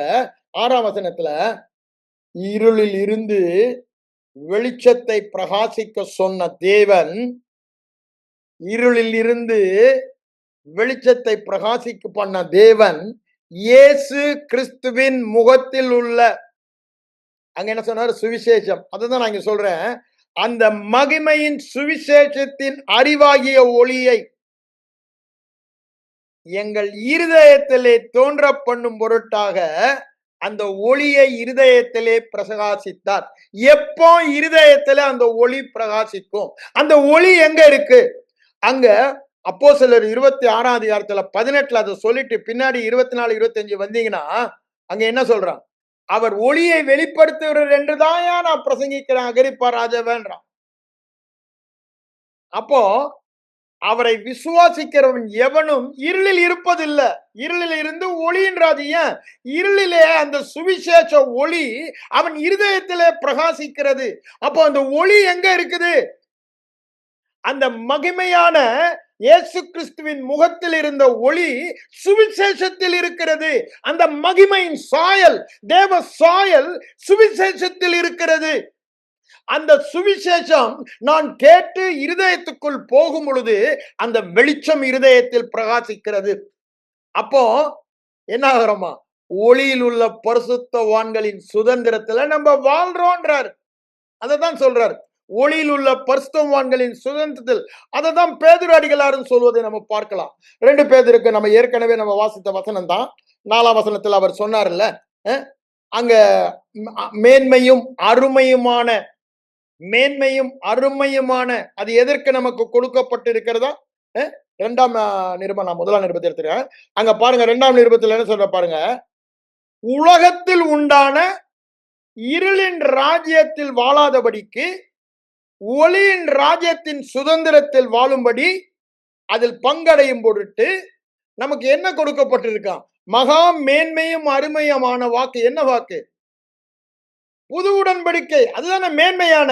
அவர் என்ன சொல்றாரு? அங்க 7ஆம் அதிகாரத்திலையும் சொல்றாரு, 8ஆம் அதிகாரத்திலையும் சொல்றாரு. புது உடன்படிக்கையின் வாக்கு தத்துவம் மேலான வாக்கு தத்துவம், அருமையான வாக்கு தத்துவம். ஏன் அது ரொம்ப அருமை? அங்க நான் செய்யறதுக்கு ஒண்ணுமே இல்லை, விசுவாசித்தா போதும். எல்லாமே அவர் I I I will do it, I will do it, அப்படித்தானே? நான் உங்கள் பாவங்களை மன்னிப்பேன். எல்லாமே நான் செய்வேன், நான் செய்வேன், நான் உங்களுக்கு போதிப்பேன், நான் நடத்துவேன். Everything I will take care of, you just believe. அதுதான் அங்க சொல்றாரு. அததான் இங்க என்ன சொல்ற பாருங்க. அருமையான மேன்மையான வாக்கு தத்தங்கள். அது எது? கிருபையின் சுவிசேஷம், புது உடன்படிக்கையின் சுவிசேஷம், இயேசு கிறிஸ்து சிலுவையில் செய்த சிலுவையை பற்றிய உபதேசம். அதை சொல்லிட்டு தான் திருப்பியும் சொல்றாரு. அங்க பவுலடிகளார் சொன்னதை தான் பேதுரு இங்க சொல்றாரு. 19ஆம் வசனத்துல சொல்றாரு பாருங்க. நான் ஆடிபிள் வாய்ஸே கேட்ட மறுரூப மலையில, அதுக்கு முந்தைய நான் 18ல சொல்லிட்டு 19ல சொல்றாரு பாருங்க. அதை விட அதிக உறுதியான தீர்க்க வசனம் நமக்கு உண்டு. பொழுது விடிந்து விடிவெள்ளி. அதை விட அதிக உறுதியான, அதிக மேன்மையான, அதிக அருமையான சுவிசேஷம், அப்படித்தானே? அதை விட மேலானது புதிய உடன்படிக்கையின் சுவிசேஷம், அது நமக்கு உண்டு. பொழுது விடிந்து விடிவெள்ளி இருதயங்களில் உதிக்கும் அளவும் இருளான ஸ்தலத்தில் பிரகாசிக்கிற விளக்கை போன்ற, நான் இப்ப என்ன சொல்லுவேன், சுவிசேஷத்தை கவனித்திருப்பது நலமாயிருக்கும். அதை பார்த்தாதானே இருதயத்துல ஒளி வரும்ன்றாரு. அதை கேட்டாதானே இருதயத்துல ஒளி வரும்ன்றாரு. அதை பேசி கேட்டு பார்த்து, அப்ப எதை பார்க்கணும், எதை பேசணும், எதை கேட்கணும், எதை நினைக்கணும்? இருதயத்துல விசுவாசம் அல்லது வெளிச்சம். ஏன் நான் ஏற்கனவே சொன்ன விசுவாசம் என்னங்க? வெளிச்சம். வேத வசனத்தை வெளிச்சம் பெறுவது விசுவாசம். இன்னொரு சொன்னோம்னா, தேவன் பார்க்கிற விதமாக நான் பார்ப்பது விசுவாசம். தேவன் எவ்வாறு பார்க்கிற வேதத்துல அதே மாதிரி பார்க்கிறோம், அப்படித்தானே? தேவன் சொல்லுகிறாரு, அவர் இருக்கிற வண்ணமாகவே நான் அதை அப்படியே நான் பார்க்கிறேன். அவருடைய பரிசுத்தம் என் பரிசுத்தம் போது நான் அப்படியே பார்க்கிறேன். என் சூழ்நிலையை நான் பார்க்கறது இல்லை. காணப்படாதவைகளை நிச்சயத்தை நான் பார்க்கிறேன், வேத வசனத்தை. அததான் அவர் இங்க சொல்றாரு. அததான் சுவிசேஷத்தையே பார்த்து கொண்டிருப்பது உங்களுக்கு நலம் என்று சொல்லுகிறார். நல்லா யோசித்து பாருங்க. நாம் எதை பார்த்து கொண்டிருக்கிறோம்? நாம் எதை பேசி கொண்டிருக்கிறோம்? நான் உங்களை விசுவாசிங்க விசுவாசிங்கன்னு சொல்லிட்டு போயிட்டா நீங்க எல்லாத்தையும் எடுத்து கொள்ளுங்க. நான் அதுக்குதான் தெளிவா ஆண்டவர் இன்னைக்கு உங்களோட சொல்ல சொன்னாரு. நீங்க விசுவாசம் வைக்க வேண்டியது சுவிசேஷத்தின் மேல, சுவிசேஷத்தின் மேல. இந்த சுவிசேஷம் எல்லாம் நிருபங்களில தான் நமக்கு சொல்லப்படுகிறது. அப்போ நம்முடைய தியானம் எங்க இருக்கணும்? நிருபங்களில இருக்கணும். அவ்வளவு நல்ல செய்தியும் இங்க சொல்லப்பட்டு இருக்கிறது. கிறிஸ்துவானவர் மகிமையின் நம்பிக்கையாய் உங்களுக்குள் இருப்பதே அந்த ரகசியம் என்று சொல்லுகிறார். ஐயா, காலங்காலமா மறைந்திருந்த ரகசியம் இந்த சுவிசேஷத்தினால வெளிப்படுத்தப்பட்டது. இந்த சுவிசேஷத்தை பார்க்கணும்னு அவங்க எல்லாம் ஆசையா காத்திருந்தாங்கன்னு 1 பேதுரு 1 சொல்லுவதை நம்ம பார்க்கிறோம். ஆனா அவங்களால அதை ஆனா நமக்கு தான் விசேஷமான ஒன்றை வைத்திருந்தாரு. அந்த விசேஷம் தாங்க சுவிசேஷம். நம்மை அல்லாமல் அவர்கள் பூரணராகாதபடி இந்த சுவிசேஷத்தினால நம்முடைய பாவங்கள் நீக்கப்பட்டு நாம் நீதிமானாக மாத்தல, மனசாட்சியே சுத்த மனசாட்சி, நீதிமான் என்ற மனசாட்சிய அவருடைய ரத்தத்தை பற்றும் விசுவாசத்தினால நமக்கு கொடுத்துட்டாரு. அப்படித்தானே சொல்றாரு.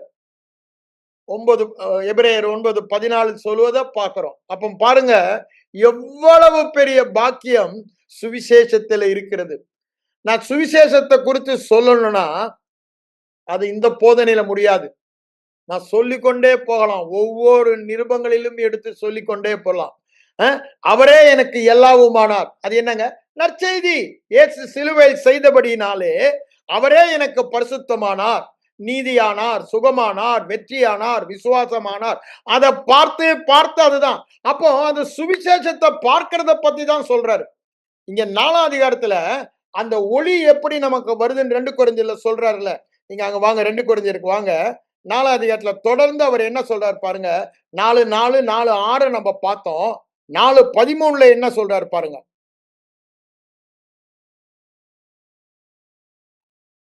4:13 என்ன சொல்றாரு? விசுவாசித்தேன். ஐயா, நான் பார்க்கல, ஆனா சுவிசேஷம் கேட்டேன். அது என் இருதயத்துல வெளிச்சத்தை தந்துடுச்சு. ஆகவே தேவன் பார்க்கிற விதமாக இப்போ பரிசுத்தவானாக, நீதிமானாக, பரிபூரணம் உள்ளவனாக, தேவத்துவத்தின் பரிபூரணம் எல்லாம் அவருக்குள் இருக்கிறது. அவருக்குள் நான் பரிபூரணம் உள்ளவனாக, பாருங்க, பரிபூரணம் உள்ளவனாக பார்க்கிறேன். இது சுவிசேஷம் சொல்லுது. இந்த மற்ற மற்ற பாரம்பரியம் என்ன சொல்லுது? நீ உன்னை பரிசுத்தம் பண்ணிக்கொள். You have to do 1 2 3 4 by, அப்பதான் நீ பரிபூரணம் அடைவாய். ஆனா சுவிசேஷம் சொல்லுது, நீ கிறிஸ்துவுக்குள்ள இருக்கபடினால ஏற்கனவே அவரை போலவே இருக்கிறாய், பரிபூரணமா இருக்கிறாய். தேவத்துவத்தின் பரிபூரணம் எல்லாம் அவருக்குள்ள இருக்கிறது. அவருக்குள்ள நீ இருக்க, அவர் உனக்குள்ள இருக்காரு. ஆகவே அந்த பரிபூரணத்துக்குள்ள தான் நீ இருக்கன்னு சுவிசேஷம் சொல்லுது. இத கேட்டா இந்த விசுவாசம் வருமா? நீ செய், நீ செய், நீ செய், செய்யாதே, நீ சரியில்லை, நீ சரியில்லை, சரியில்லை சொல்ற வரைக்கும் சரியில்லாம தான் வரும். ஏன் அதை தானே கேட்கறான். நான் சரியில்லைன்ற விசுவாசம் தானே வரும். நீ பாவி பாவி பாவின்னு சொல்ற வரைக்கும் பாவின்ற விசுவாசம் தானே வரும். நீ நோய்க்காரன் நோய்க்காரன் நோய்க்காரன் சொல்ற வரைக்கும் அந்த விசுவாசம் தானே வரும். அததான் இங்க சுவிசேஷத்தை சொல்லுன்றதுல நான் திரும்ப உங்களுக்கு அழுத்தி சொல்றேன். இங்க என்ன சொல்றாரு பாருங்க. என்ன சொல்றாரு? விசுவாசித்தேன், அந்த வெளிச்சம் வந்தது, ஆகவே பேசுகிறேன். அப்போ பேச வேண்டியது என்னங்க? சுவிசேஷம். 2 விதமும் எடுக்கலாம். அந்த பேசுனா அந்த விசுவாசம் வரும், நான் பேச முடியும். நான் பேசுகிறபடினால அந்த விசுவாசத்தின்படி ஆள முடியும். அங்க 4:18 17:18 சொன்னபாரு, காணப்படுகிறவைகளை அல்ல. இந்த பிரமாணம் எல்லாம் காணப்படுகிறத சார்ந்தது. சுவிசேஷம் காணப்படாத மண்டலம். இயேசு சிலுவை செய்தபடியால் நீ கிறிஸ்துவுக்குள் என்னவாக இருக்கிறாய், என்னவெல்லாம் உனக்கு கொடுக்கப்பட்டு இருக்கிறது, எப்படி நீ வாழ முடியும், அதுதான் கிறிஸ்துவுக்குள் வைத்தவர் சொல்லுகிறார். இத சுவிசேஷமாய் கேட்டு கேட்டு கேட்டு இதெல்லாம் எப்படி வந்துச்சுன்றாரு. அந்த சுவிசேஷத்தை குறித்த பவுலடிகளார் சொல்லும் பொழுது 1 கொரிந்தியர் 15 முதல் 3-4 வசனங்கள் சொல்வதை பார்க்கலாம். அவர் மரித்து உயிரோடு எழுந்து பரமேறினபடினால ஆவியானவர் நமக்கு ஊற்றப்பட்டு வாக்கு தத்தங்கள் எல்லாம் நிறைவேறினது, நிறைவேறினது. ஆம் என்றும் ஆம் என்றும் அமேன் என்றும் இருக்கிறது என்றாரு. அதனால ஆனால் நீ எதுவுமே நான் செய்து பெறணும்னு இல்ல. அது பழைய உடன்படிக்கை. இப்ப எல்லாமே எனக்கு ஆமாயிடுச்சு. பழையதுல நீ செய்தால், இங்க இங்க நீ விசுவாசித்தால், ஏன் அவர் செஞ்சிட்டாரு. அதுதான் சுவிசேஷம், அதுதான் சுவிசேஷம். பழைய உடன்படிக்கையில் அவர் என்ன சொல்லுவாரு? நீதான் எனக்கு சொந்த சம்பத்துன்னுவாரு. அங்க யாத்திராம் 19:5-6 பாத்தீங்கன்னா சொல்லுவாரு, ராஜரீக ஆசாரிய கூட்டணுவார். எப்போ? நீ கீழ்ப்படியும் போது. புதிய உடன்படிக்கையில என்ன சொல்றாரு? 1 பேதுரு 2:6-7 அந்த வசனங்கள் அப்படியே 9ஆம் வசனம் வரைக்கும் வாசி கொண்டு வந்தீங்க. நாங்க என்ன சொல்றாரு 9ல? நீங்களே. அப்போ நம்ம தான் இப்போ பரிசுத்த ஜனம், ஆசாரிய கூட்டம், சொந்த சம்பத்துன்றாரு. ஒரு வேற கண்டிஷனே அங்க இல்ல. முழுவதுமா பார்க்கலாம். பழைய உடன்படிக்கை ஃபுல்லா நிபந்தனையோடு இருந்தது. இப்ப அந்த நிபந்தனை எல்லாம் அதுதாங்க நல்ல செய்தி. அதுதாங்க சுவிசேஷம் நம்ம சொல்றோம். சுவிசேஷம்னா நல்ல செய்தி. அததான் பவுலடிகளார் சொல்றாரு ரோமர் 10 கேட்காவிட்டால் எப்படி விசுவாசிப்பார்கள்? 14 அப்படிதானே?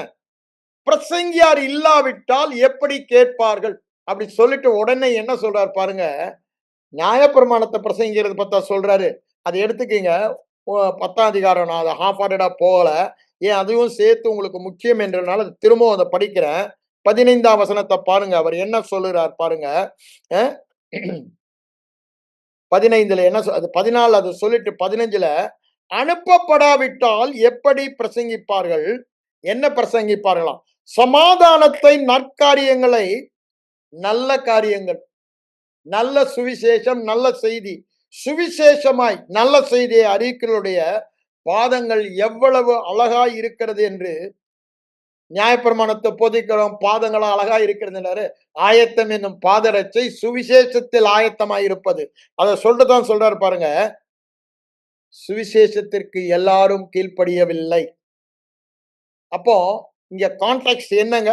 17ஆம் வசனத்துல கேள்விப்படுவது தேவனுடைய வசனம் என்று சொல்வது இந்த கிருபையின் சுவிசேஷத்தை சொல்லுகிறார். இத கேட்டா இதுதான் அங்க 8ஆம் வசனத்துல சொல்றாருல்ல. 8ஆம் வசனத்துல என்ன சொல்றாரு பாருங்க. நாங்கள் பிரசங்கிக்கிற விசுவாச வார்த்தையை யாரு பிரசங்கிக்கிற அங்க பவுலடிகளார் சொல்றாரு. பவுல் எதை பிரசங்கித்தாரு? விசுவாசம் உண்டாகத்தக்கதாக கிருபையின் வசனம், கிருபையை சுவிசேஷம். அதுதான் என் ஊழியம். அதை விட்டு வேற எதையும் நான் செய்ய மாட்டேன். அதை மட்டும் வேற எதையுமே நான் நினைக்க கூட மாட்டேன் அப்படின்னு தீர்மானம் பண்ணிட்டேன்றாரு. அவர் அது என் மேல விழுந்த கடமை. சுவிசேஷம் நான் சொல்லலன்னா எனக்கு ஐயோ. அவர் சொல்றாரு, நான் பிரசங்கிக்கிற விசுவாசத்தின் வார்த்தை என்ன? உங்களுக்கு விசுவாசத்தை உண்டு பண்ணும் சுவிசேஷம். அதுதானே 1 கொரிந்தியர் 3:6ல சொன்னாரு. உங்களுக்கு விசுவாசத்தை உண்டு பண்ணுகிறவள் தானே நாங்க. எப்படின்றத தான் அங்க நான் காண்பித்தல்ல. அப்போஸ்தலர் 14:1லிருந்து 3 வசனங்கள்ல அவங்க சுவிசேஷத்தை பிரசங்கித்தனால கிரேக்கர்களும் யூதர்களும் விசுவாசிக்கத்தக்கதாக பிரசங்கித்தாங்க, விசுவாசித்தாங்க. அற்புத அடையாளம் சர்வசாதாரணமா நடந்தது. நீங்க தாண்டா தேவன் உலக மக்களே சொல்ல ஆரம்பிச்சிட்டான். அப்புறம் யாரையா உன்னை துன்புறுத்துறதுக்கு? அப்புறம் எங்கயா ஆன்டி கன்வர்ஷன்லாம்? எல்லாம் ஒண்ணு இல்லாம பயந்து போவானுங்க. நீ தாண்டா கடவுள்னுவானுங்க. உன்கிட்டதான் ஓடி வருவானுங்க. அந்த அளவுக்கு இந்த சுவிசேஷத்துல ஒரு வல்லமை இருக்கிறது. இந்த சுவிசேஷத்தின் வல்லமைக்கு ஈக்குவலா உலகத்துல எந்த ஒரு வல்லமையும் இல்லை. ஆனா நம்ம ஜனங்கள்லாம் என்ன சொல்ல, பாவத்தின் வல்லமையை பெருசுபடுத்தி பேசுறாங்க. இந்த பாவத்தின் வல்லமை சுவிசேஷத்தின் வல்லமைக்கு முன்னால ஒண்ணுமே இல்ல. இந்த வியாதியின் வல்லமை சுவிசேஷத்தின் வல்லமைக்கு முன்னால ஒண்ணுமே இல்ல. இந்த தரித்திரத்தின் வல்லமை, இந்த குறைவின் வல்லமை, இந்த கெட்ட பழக்கங்களின் வல்லமை சுவிசேஷத்தின் வல்லமைக்கு முன்பாக ஒண்ணுமே இல்ல. அதனாலதான் அவர் என்ன சொல்றாரு, ரோமர் 6:14 சொல்லும் பொழுது, நம்ம நியாய பிரமாணத்துக்கு கீழ்ப்பட்டிராமல் இந்த கிருபையின் பிரமாணத்துக்கு கீழே வந்துட்டோமே, பாவம் நம்மை மேற்கொள்ளாது, வியாதி நம்மை மேற்கொள்ளாது, தரித்திரம். ஏன் சுவிசேஷம் என்ன சொல்லுது? அதுதான் கிருபையின் சுவிசேஷம். அதுதான் கிருபை கீழே வந்துட்டோம். நான் ஐஸ்வர்யன் ஆகும்படி அவர் தரித்திரரானார். இதுதான் நல்ல செய்தி. நீ எப்படி இருக்கன்றாரு, நீ ஐஸ்வர்யமான்றாரு. ஆனா என் கண்ணுக்கு தெரியலங்க தம்பி அப்படின்னு. ஏன் தெரியல? ஐம்புலன் அறிவுனால பார்க்கிறோம். இந்த வார்த்தையில பார்த்து பார்த்து பார்த்து அந்த சாயலாகவே மாறுகிறோம். அங்க 2 கொரிந்தியர் 3:18 அதுதானே சொல்றாரு. இதுக்கு முன்னாடி என் மனதுல ஒரு இருள் இருந்தது. இந்த சுவிசேஷத்தின் ஒளி எனக்குள்ள வந்தபோது அந்த முக்காடு நீக்கப்பட்டது. இப்போ ஆவியானவர் எனக்குள்ள இருக்காரு. ஆகவே எனக்கு விடுதலையோடு கூட வேதவசனத்தை விடுதலையோடு நான் பார்க்க முடிகிறது. அவரை நான் பார்க்கும் பொழுது அந்த சாயலா என்ன மாற்றுறாரு. எதை பார்க்கும் பொழுது? சுவிசேஷத்தை பார்க்கும் பொழுது. அததான் அவர் அங்க சொல்றாரு. காணப்படுகிறவளை அல்ல, காணப்படாதவைகளை நோக்கி இருக்கிற நமக்கு என்று சொல்லுகிறார். காணப்படுகிறவளை அல்ல, காணப்படாதவைகளை நோக்கி இருக்கிற நமக்கு.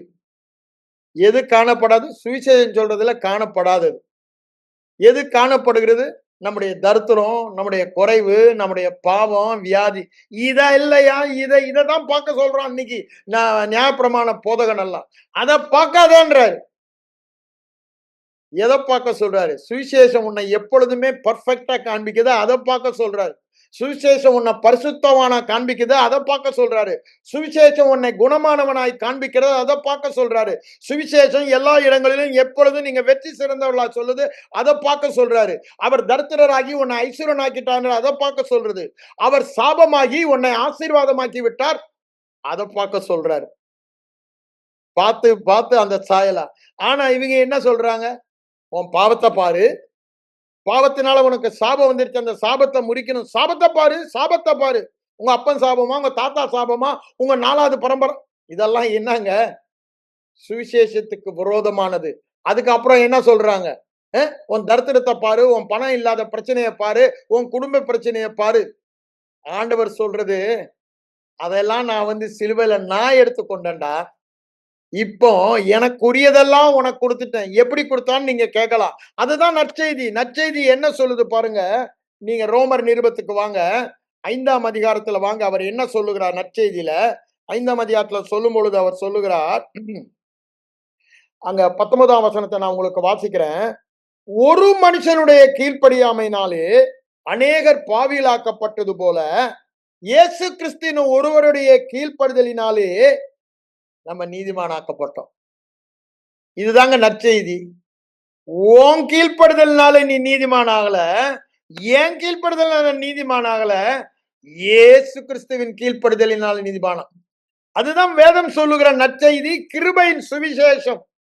அவர் மரித்து உயிரோடு எழுந்தபடினால. அடுத்தது என்ன சொல்றாரு பாருங்க, 18ஆம் வசனத்துல, ஒரே மீறுதலினால் எல்லா மனுஷருக்கும் ஆக்கினைக்குள்ளான தீர்ப்பு வந்தது போல ஒருவருடைய நீதியினாலே எல்லா மனுஷருக்கும் ஜீவனை அளிக்கும் ஆக்கினை தீர்ப்பே இல்லை.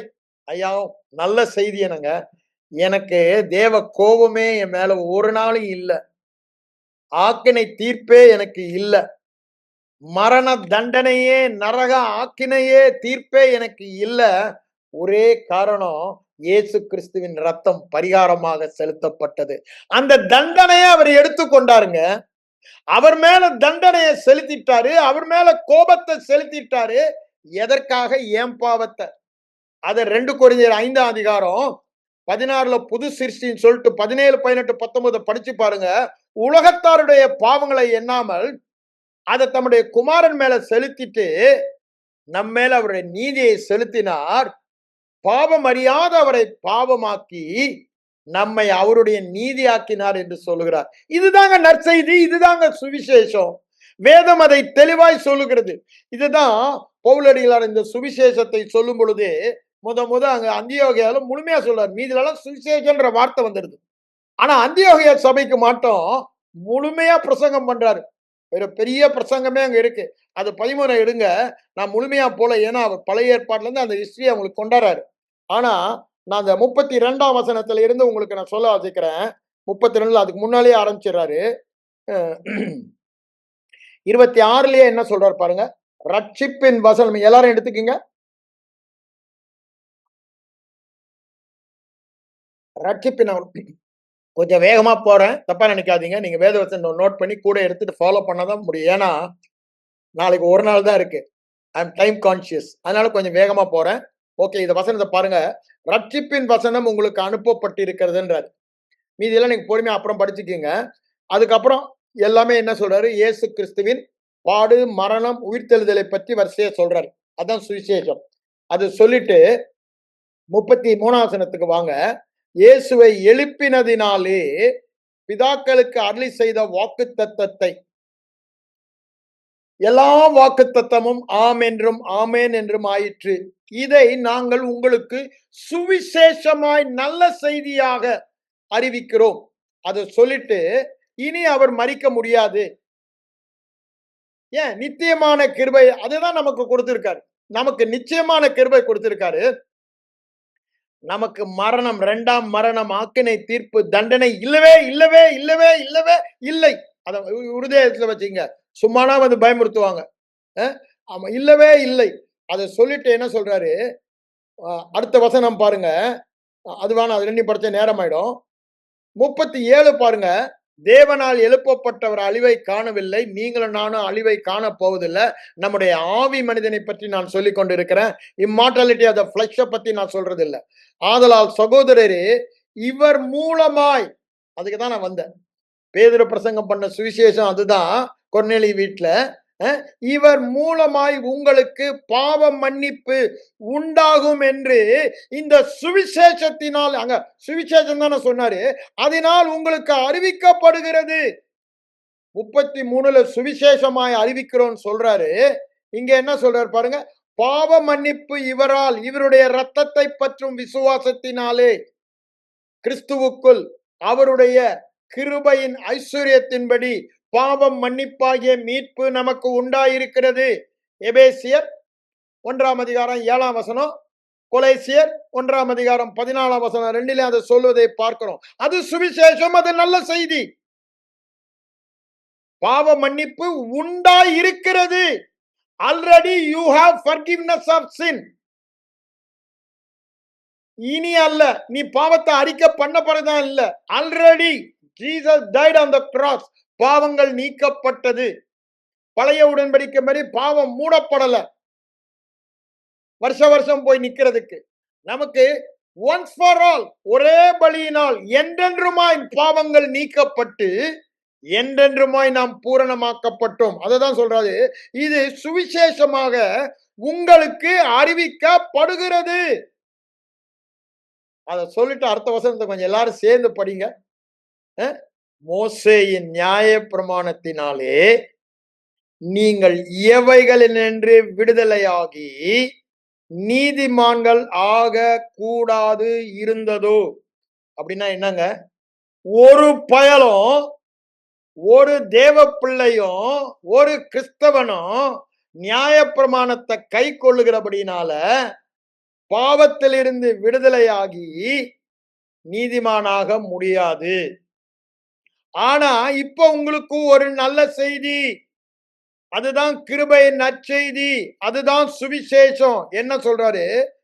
இயேசுவின் பரிகாரம் மரணத்தை விசுவாசிக்கிறவன், சுவிசேஷத்தை விசுவாசிக்கிறவன் எவனும், கொஞ்சம் யோசித்து பாருங்க, எவனும், whoever believes Christ, சுவிசேஷம் கிறிஸ்துவை விசுவாசிக்கிறவனுக்கு அந்த பாவங்களில் நின்று இவராலே, இவருடைய பரிகாரம் மரணத்தாலே விடுதலையாகி நீதிமான்கள் ஆகிறார் என்று உங்களுக்கு தெரிந்து இருக்க கடவது. ரொம்ப தெளிவா சொல்லிட்டாருங்க சுவிசேஷத்தை, ரொம்ப தெளிவா சொல்லிட்டாரு. அதுதாங்க நற்செய்தி, அதுதாங்க சுவிசேஷம், அதுதாங்க சமாதானத்தை நற்செய்தியாய் கூறுகிறது. தேவன் உங்க மேல இப்ப கோபமா இல்ல, கோபமெல்லாம் இயேசு மேல செலுத்தப்பட்டு விட்டது. எப்ப உங்க பாவம் செலுத்தப்பட்டதோ அப்போது கோபமும் அவர் மேல செலுத்தப்பட்டது, ஆக்கனை தீர்ப்பும் அவர் மேல வந்தது, தண்டனையும் அவர் எடுத்துக்கொண்டார். இப்ப உங்களுக்கு என்ன கொடுத்திருக்காருன்னா, அவருடைய கீழ்ப்படுதலின் நீதிய, அதனுடைய விளைவாகிய பரிசுத்தம், நீதி, வெற்றி, சுகம், ஆரோக்கியம், பரலோகத்தை பூமியில் வாழ்கிற வாழ்க்கை, தேவ சாயல, இதையெல்லாம் கொடுத்து விட்டார். ஆல் பிகாஸ் நம்முடைய பதிலாளாக, அதானங்க சுவிசேஷம். என்னுடைய பதிலாளாக, as my substitute, Jesus took all my sin, all my sickness, all my diseases, all my curse.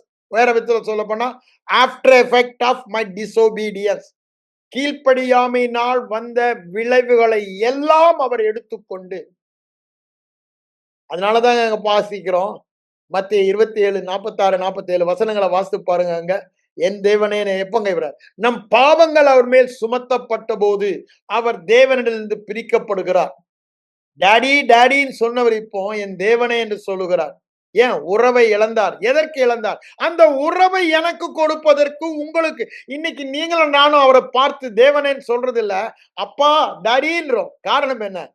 இயேசு அவருடைய ஸ்தானத்தை எனக்கு கொடுப்பதற்கு, என் ஸ்தானத்தை அங்கு எடுத்தவராக, என் பாவத்தை எடுத்தவராக, தேவனிடத்தில் இருந்து பிரிக்கப்பட்டவராக அங்க கதறுவதை நாம் பார்க்கிறோம்.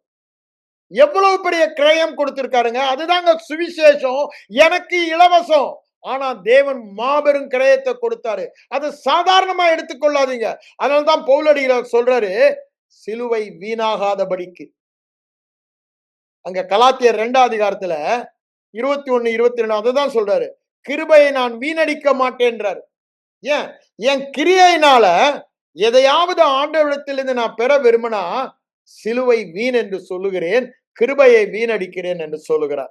அதனாலதான் சொல்றாரு, விசுவாசத்தினாலதான் வாழணும். அப்ப கிருபையை புரிந்து கொண்டவன், கிருபையை கேட்கிறவன் தேவ சாயல்ல தான் வாழுவான். அதுதானே கிருபை நமக்கு செய்தது, இலவசமாக நமக்கு செய்தது. அததான் அவர் இங்கேயும் சொல்லுவதை நாம் பார்க்கிறோம். பவுலடிகளார் முழுமையா விவரித்து சொல்லுகிறார். அப்போ நீங்க நிருபங்கள், ரோமன் நிருபத்தை எடுங்க, கலாத்திய நிருபத்தை எடுங்க, எபேசிய நிருபத்தை எடுங்க, கொலோசியர் பிலிப்பிய நிருபத்தை எடுங்க, எல்லாம் வரிசையா எடுத்து அங்க சுவிசேஷம் என்றால் என்ன என்று அவர் சொல்ல வந்த, இயேசு செய்த பரிகார மரணத்தினால கிறிஸ்துவுக்குள் நாம் வைக்கப்பட்டபடினாலே, கிறிஸ்து நமக்குள் வைக்கப்பட்டபடினாலே நாம் என்னவாக இருக்கிறோம் என்பதை சொல்லுகிறார். இதை தாங்க நம்ம கேட்கணும். அதை கேட்டாதான் விசுவாசம் வரும். கிறிஸ்துவுக்குள் சகலவித ஆசீர்வாதங்களினாலும் ஆசீர்வதித்து இருக்கிறார். இனி ஆசீர்வதிக்க போவதில்லை. Already I'm blessed with all blessings. அப்போ இப்ப நான் யாரு? Mister blessing. அங்க உபாகமத்துல பெரிய பட்டியலே பார்க்கலாம். ஃபுல்லா தான் அவ்வளவு பிளஸிங் இப்ப என் மேல வந்துடுச்சு.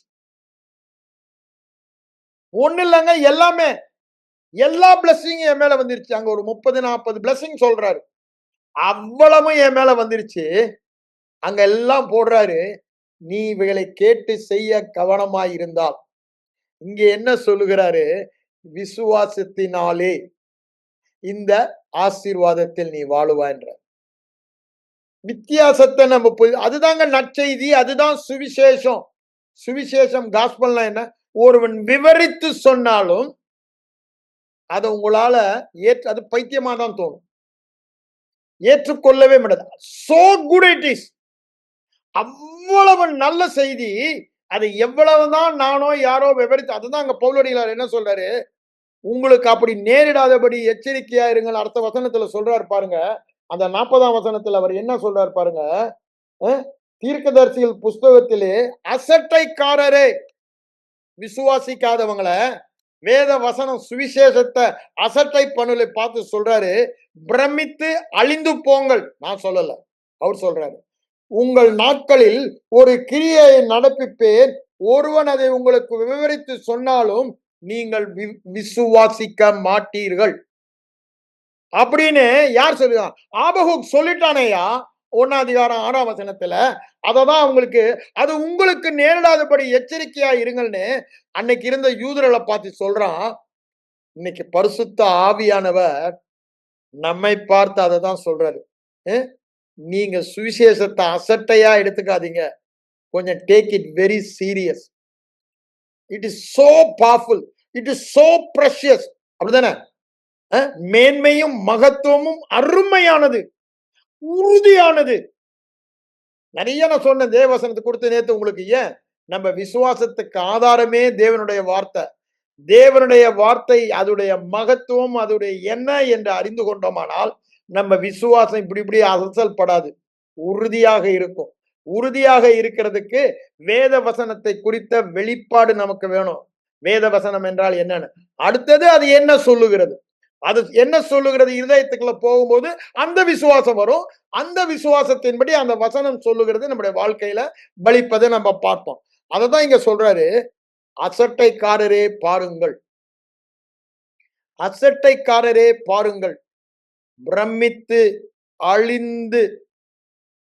ஏங்க அசட்டை பண்றனால என்ன நடக்கும்னு ஆபகுக் சொன்னதை இங்க அவங்களுக்கு கோட் பண்ணி காமிக்கிறார். இன்னைக்கு அநேகர் சுவிசேஷத்தை தான் அசட்டை பண்றாங்க. ஏன்? ஒருவன் விவரித்து சொன்னாலும் அதை உங்களால ஏற்றுக்கொள்ள முடியாது. ஏன்? அதை தேவ வார்த்தையால் நீங்க ஏற்றுக்கொள்ளல. நீங்க 1 தெசலோனிக்கேயருக்கு வாங்க, நான் அவ்வளவும் சொல்லி அதை சொல்லாம ஏற்கனவே சொன்னதுதான் திரும்பவும் இன்னைக்கு கான்டெக்ட்ல அது நான் உங்களுக்கு காண்பிக்கலன்னா பிரயோஜனப்படாது. 2ஆம் அதிகாரத்துக்கு வாங்க, 13ஆம் வசனத்துல அவர் என்ன சொல்றாரு பாருங்க. நீங்கள் என்ன சொல்றாரு பாருங்க, அங்க என்ன சொல்றாரு,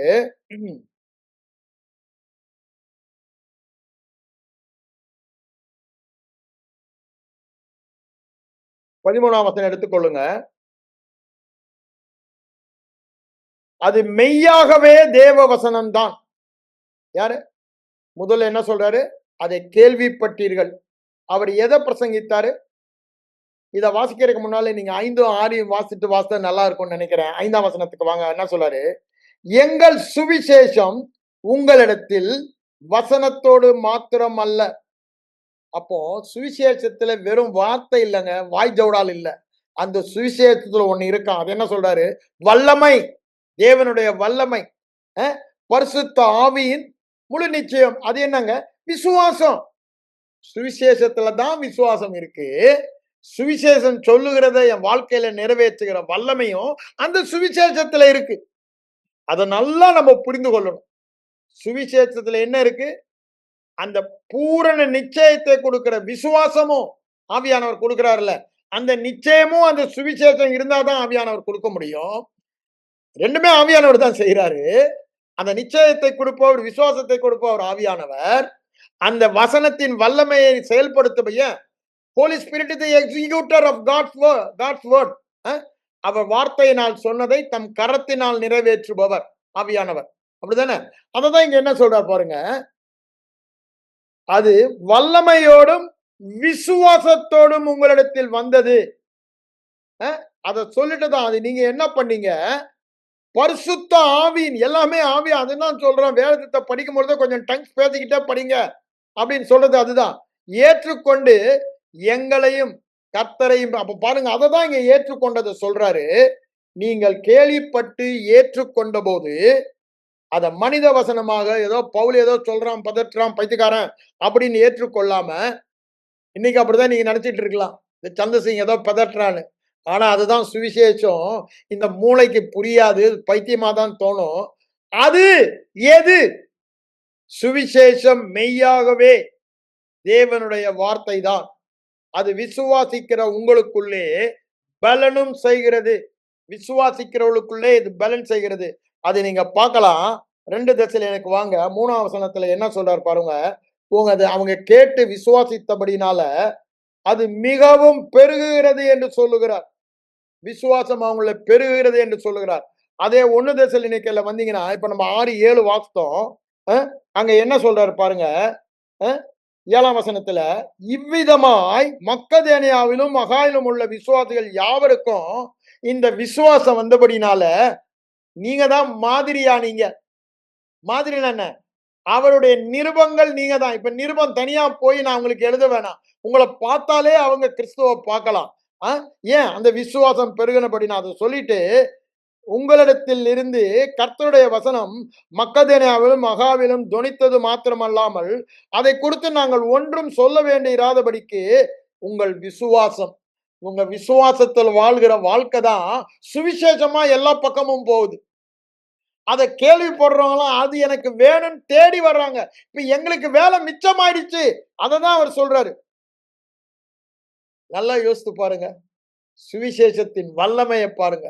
எல்லா பக்கமும் அது பரம்பி பலன் தருகிறது. அது உங்களில மாத்திரமல்ல, உலகமெங்கும் பரம்பி பலன் தருகிறது போல உங்களிலும் பலன் தருதாங்க. எங்க சொல்றாரு பாருங்க. கொலேசியர் நிருபத்துக்கு வாங்க. 1ஆம் அதிகாரத்துல அது திரும்பவும் சொல்லுவார். அதை நம்ம பார்க்கலாம். எல்லா நிருபங்களிலும் அவர் சொல்லுவாரு. கொலேசியர்ல என்ன சொல்றாரு பாருங்க. 6ஆம் வசனத்தை உங்களுக்கு வாசிக்கிறேன். அந்த சுவிசேஷத்தை கேட்டதுனால உங்களுக்கு உள்ள ஒரு நம்பிக்கை, விசுவாசம் வந்துச்சுல்ல, அதை நீங்க எப்படி வந்துச்சு? சத்திய வசனமாக சுவிசேஷத்தினாலே கேள்விப்பட்டபடியினால் தான். சத்திய வசனமாகிய சுவிசேஷத்தை கேட்டதுனாலதான் அந்த நம்பிக்கை, விசுவாசம் வந்தது. அது என்ன சொல்றாரு பாருங்க. அந்த சுவிசேஷம் உலகம் எங்கும் பரம்பி பலன் தருகிறது. பவுலடிகளார் ஒண்ணுதாங்க செஞ்சாரு. அது விக்கிரகம் நிறைந்த எபேசு பட்டணம் சுவிசேஷத்தான் சொன்னார். ஏசியா முழுவதும் வந்துருச்சு ஒரு பெரிய ரிவைவல். அங்க அப்போஸ்தலர் 19 பாருங்க. ஐயா, அந்த விக்கிர ஆவியை கொடுத்து இதை கட்டணும், கொட்டணும், கட்டினி மட்டணும் எதுவுமே சொல்லலைங்க. அவர் பிரசங்கித்தது சுவிசேஷம். ஏன்? அவருக்கு அந்த சுவிசேஷத்தின் வல்லமை தெரியும். ஏன்? டைரக்ட் வெளிப்பாடு பெற்றவர். உலகத்திலே ஒரு பெரிய வல்லமை என்றால் சுவிசேஷம். அதை பிரசங்கித்தா ஜனங்க அதை கேட்டாங்கன்னா, அதை விசுவாசித்தாங்கன்னா, எப்பேற்பட்ட விக்கிர ஆவியும் ஓடி போய் அவங்க ரட்சிக்கப்படுவாங்கன்னு அவருக்கு தெரியும். ஐயா கொரிந்துக்கு போறாரு. அந்த காலத்துல கொரிந்துனால என்னதான், காம விகார பட்டணம் தான் பேரு. கொரிந்தி அந்த இதுடைய வேர்டே அப்படிதான். கிரேக்க பதமே அதனாலதான் வந்தது. காம விகாரம்னா விபச்சாரம் நிறைந்த பட்டணம். எல்லா அசிங்கமும் அவ்வளவு நிறைந்த பட்டணம். அங்க போய் அந்த ஆவியை கட்டுறேன், கொட்டுறேன், அவனை செய்யாத இப்படி சொன்னாரா? சொல்லலைங்க. ஒண்ணுதான் சொன்னார். கிறிஸ்துவின் சுவிசேஷத்தை கூறினார். கிறிஸ்துவின் சுவிசேஷத்தை கூறினார். கொரிந்துள்ள பெரிய எழுப்புதல். தெசலோனிக்கே பட்டணத்துக்கு போனாரு. அங்கேயும் அதை தான் இங்க சொல்றாரு. கொலோசே பட்டணத்துக்கு போனாரு. அங்கேயும் அதை தான் சொன்னாரு. ஐயா, அந்த கொலோசே பட்டணத்துல பாத்தீங்கன்னா கள்ள உபதேசம் அவ்வளவு நிரம்பி இருந்தது. ஐயா, இது கள்ள உபதேசம், இது கள்ள உபதேசம், அதை சொல்லிட்டு அவர் அலையில. அவர் எதை சொன்னாரு? இது நொல்லன்னு சொல்லல, இது தப்புன்னு சொல்லல. எது பரிகாரம்? அந்த பரிகாரம் தான் சுவிசேஷம். அந்த பரிகாரத்தையே அவர் சொல்றாரு. அங்கதான் அங்கதான் சீக்கிரட் இருக்கு, வல்லமை இருக்கு. அத அறிந்து கொள்ள பாருங்க. விசுவாசிக்கிறவன் எவனோ அங்கதான் அந்த பவர் இருக்கு. அது பாவமா இருக்கலாம், விக்கிர ஆராதனையா இருக்கலாம், கள்ள உபதேசமா இருக்கலாம், மற்ற எந்த காரியமா இருக்கலாம். அதுல இருந்து விடுதலை இருக்க தெரிந்து கொண்டாரு. எங்க போனாலும் அதுதான் அங்க பிரசங்கம் பண்றாரு. யோசித்து பாருங்க. அப்போஸ்தலர் நடபடியை முழுமையா நீங்க பார்க்கலாம். அததான் அவர் பிரசங்கம் பண்ணுதான். அததான் தேவராஜ்யத்தை குறித்தும் இயேசு கிறிஸ்துவை குறித்தும் சுவிசேஷத்தை குறித்தும் பிரசங்கித்தார் தான். அப்போஸ்தலர் முடியும் போதே அப்படிதான் முடியும். இங்க என்ன சொல்றார் பாருங்க. அது உலகம் எங்கும் பரம்பி பலன் தருகிறது. உலகம் எங்கும் பரம்பி பலன் என்ன? பவர் வந்து it gives them reward, it works them effectively. What it says they are able to live it. அதுதான் சொல்றது. அது உங்களிடத்திலும் வந்து அதை கேட்டு தேவ கிருபையை சத்தியத்தின்படி அறிந்து கொண்ட நாள் முதல் உங்களுக்குள்ளும் பலன் தருகிறதா இருக்கிறது. அத சொல்லிட்டு தான் சொல்றாரு, உண்மையுள்ள ஊழியக்காரனாகிய எப்பாப்ராவினிடத்தில் நீங்கள் அப்போ இதை கற்று அறிய வேண்டும். அப்போ அந்த கிருபை இருதயத்தில் திறப்படும் பொழுது விசுவாசம் வரும். அந்த விசுவாசத்துல தான் அந்த சுவிசேஷம் சொல்லுகிற பலன் நம்முடைய இங்கேயும் பலன் தருகிறது என்றாரு. அங்க தெசலோனிக்கேயர்ல 2:13 என்ன சொல்றாரு? இட் எஃபெக்டிவ்லி, இங்கே அதை தான் சொல்றாரு. உங்களுக்கு வல்லமையாய் பலன் செய்கிறது. எதுங்க செய்கிறது? சுவிசேஷம் தான். இங்க மாத்திரமா 1 கொரிந்தியருக்கு வாங்க. நான் முடிச்சிடுறேன். 1 கொரிந்தியருக்கு 1 அதிகாரத்துக்கு வாங்க. அங்க என்ன சொல்றான்றத பாருங்க. அவர் என்ன சொல்றாரு?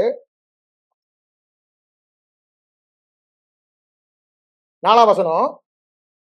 இங்க வந்து சுவிசேஷத்துக்கு ஒரு வார்த்தை வேற விதமா கொடுக்கிறார். இயேசு கிறிஸ்துவை பற்றிய சாட்சி. The testimony of Jesus Christ. What is the testimony? He became sin for me to make me righteous. He became poor in order to make me rich. He became cursed in order to make me a blessing. He became sick in order to make me healthy. He was forsaken so that Father God will always with me. He lost his relationship with Father God so that I gain the relationship as son and daughter to call him father. அது எல்லாமே அதை தான் இங்க சொல்றாரு. இயேசு கிறிஸ்துவின் பற்றி சாட்சியை என்ன சொல்றாரு? 4ஆம் வசனம் வாங்க. இயேசு கிறிஸ்துவை பற்றி சாட்சி உங்களுக்குள் ஸ்திரப்பட்டபடியே. அப்படின்னா என்ன அர்த்தம்? அவர் என்ன செய்தார்? அதுதான் கலாத்தியர் 3ஆவதுல உங்கள் கண்களுக்கு முன்பாக தற்சொரூபமாய் வெளிப்படுத்தப்பட்டாரே சிலுவையில் அவர் என்ன செய்தார். அதான் வேற விதமா அங்க சொல்றாரு. இங்க என்ன சொல்றாரு? அது இருதயத்திலே இயேசு கிறிஸ்துவை பற்றி சிலுவையில் செய்ததினாலே என்ன நடந்தது என்ற சாட்சியை உங்க இருதயத்தில், அதுதான் கிருபையிலே ஸ்திரப்படுகிறது. அதை சொல்லிட்டு என்ன சொல்றாரு பாருங்க. அதனால என்னாச்சு? உங்களுக்குள்ள ஒரு விசுவாசம் ஓங்கி வளர்ந்துருச்சு. இப்ப என்ன சொல்றாரு? எல்லா உபதேசத்திலும் எல்லா அறிவிலும் அப்படின்னா என்ன? தேவனுடைய பரிபூர்ண, நாங்க சொல்ற கொலேசியர் 3ஆம் அதிகாரம் 9ஆம் வசனத்துல சொல்றாருல, அந்த பூரண அறிவை தான் இங்க சொல்றாரு. அப்படின்னா என்ன? தேவன் அறிகிற விதமாக அறிகிற இடத்திற்கு வந்துட்டோம். அதுதாங்க விசுவாசம், வேற ஒண்ணு இல்ல. அதுதான் விசுவாசம். சம்பூரணமுள்ள இருக்கிறபடியால் அவர் மூலமாக உங்களுக்கு அளிக்கப்பட்ட கிருபைக்காக உங்களை குறித்து எப்பொழுதும் சோத்தரிக்கிறேன். நீங்க எல்லாவற்றிலும் எப்படிதான் இருக்குமா? சம்பூரணமா இருக்கீங்க. கொஞ்சம் யோசித்து பாருங்க. சம்பூரணமா, யாதொரு வரத்திலும் குறைவே இல்லை. எதிலுமே உங்களுக்கு குறைவில்லை. எல்லாவற்றிலும் சம்பூரணம். சம்பூரணம் எதுங்க அந்த வாழ்க்கையை கொடுத்தது உங்களுக்கு? சுவிசேஷத்தை கேட்டு இருதயத்தில் விசுவாசித்து அதுல ஸ்திரப்பட்டபடியினாலே, கிறிஸ்துவை பற்றிய சாட்சி என்று சொல்லுகிறார், அது ஸ்திரப்பட்டபடியினாலே. அழகா சொல்றாருங்க. அதை சொல்லிட்டு காத்திருக்கீங்க. எந்தவித குற்றம் சாட்டப்படாதபடிக்கு முடிவு பரியந்தம் உங்களை ஸ்திரப்படுத்துவார். இதாங்க சுவிசேஷம். நீ விழுந்துருவ.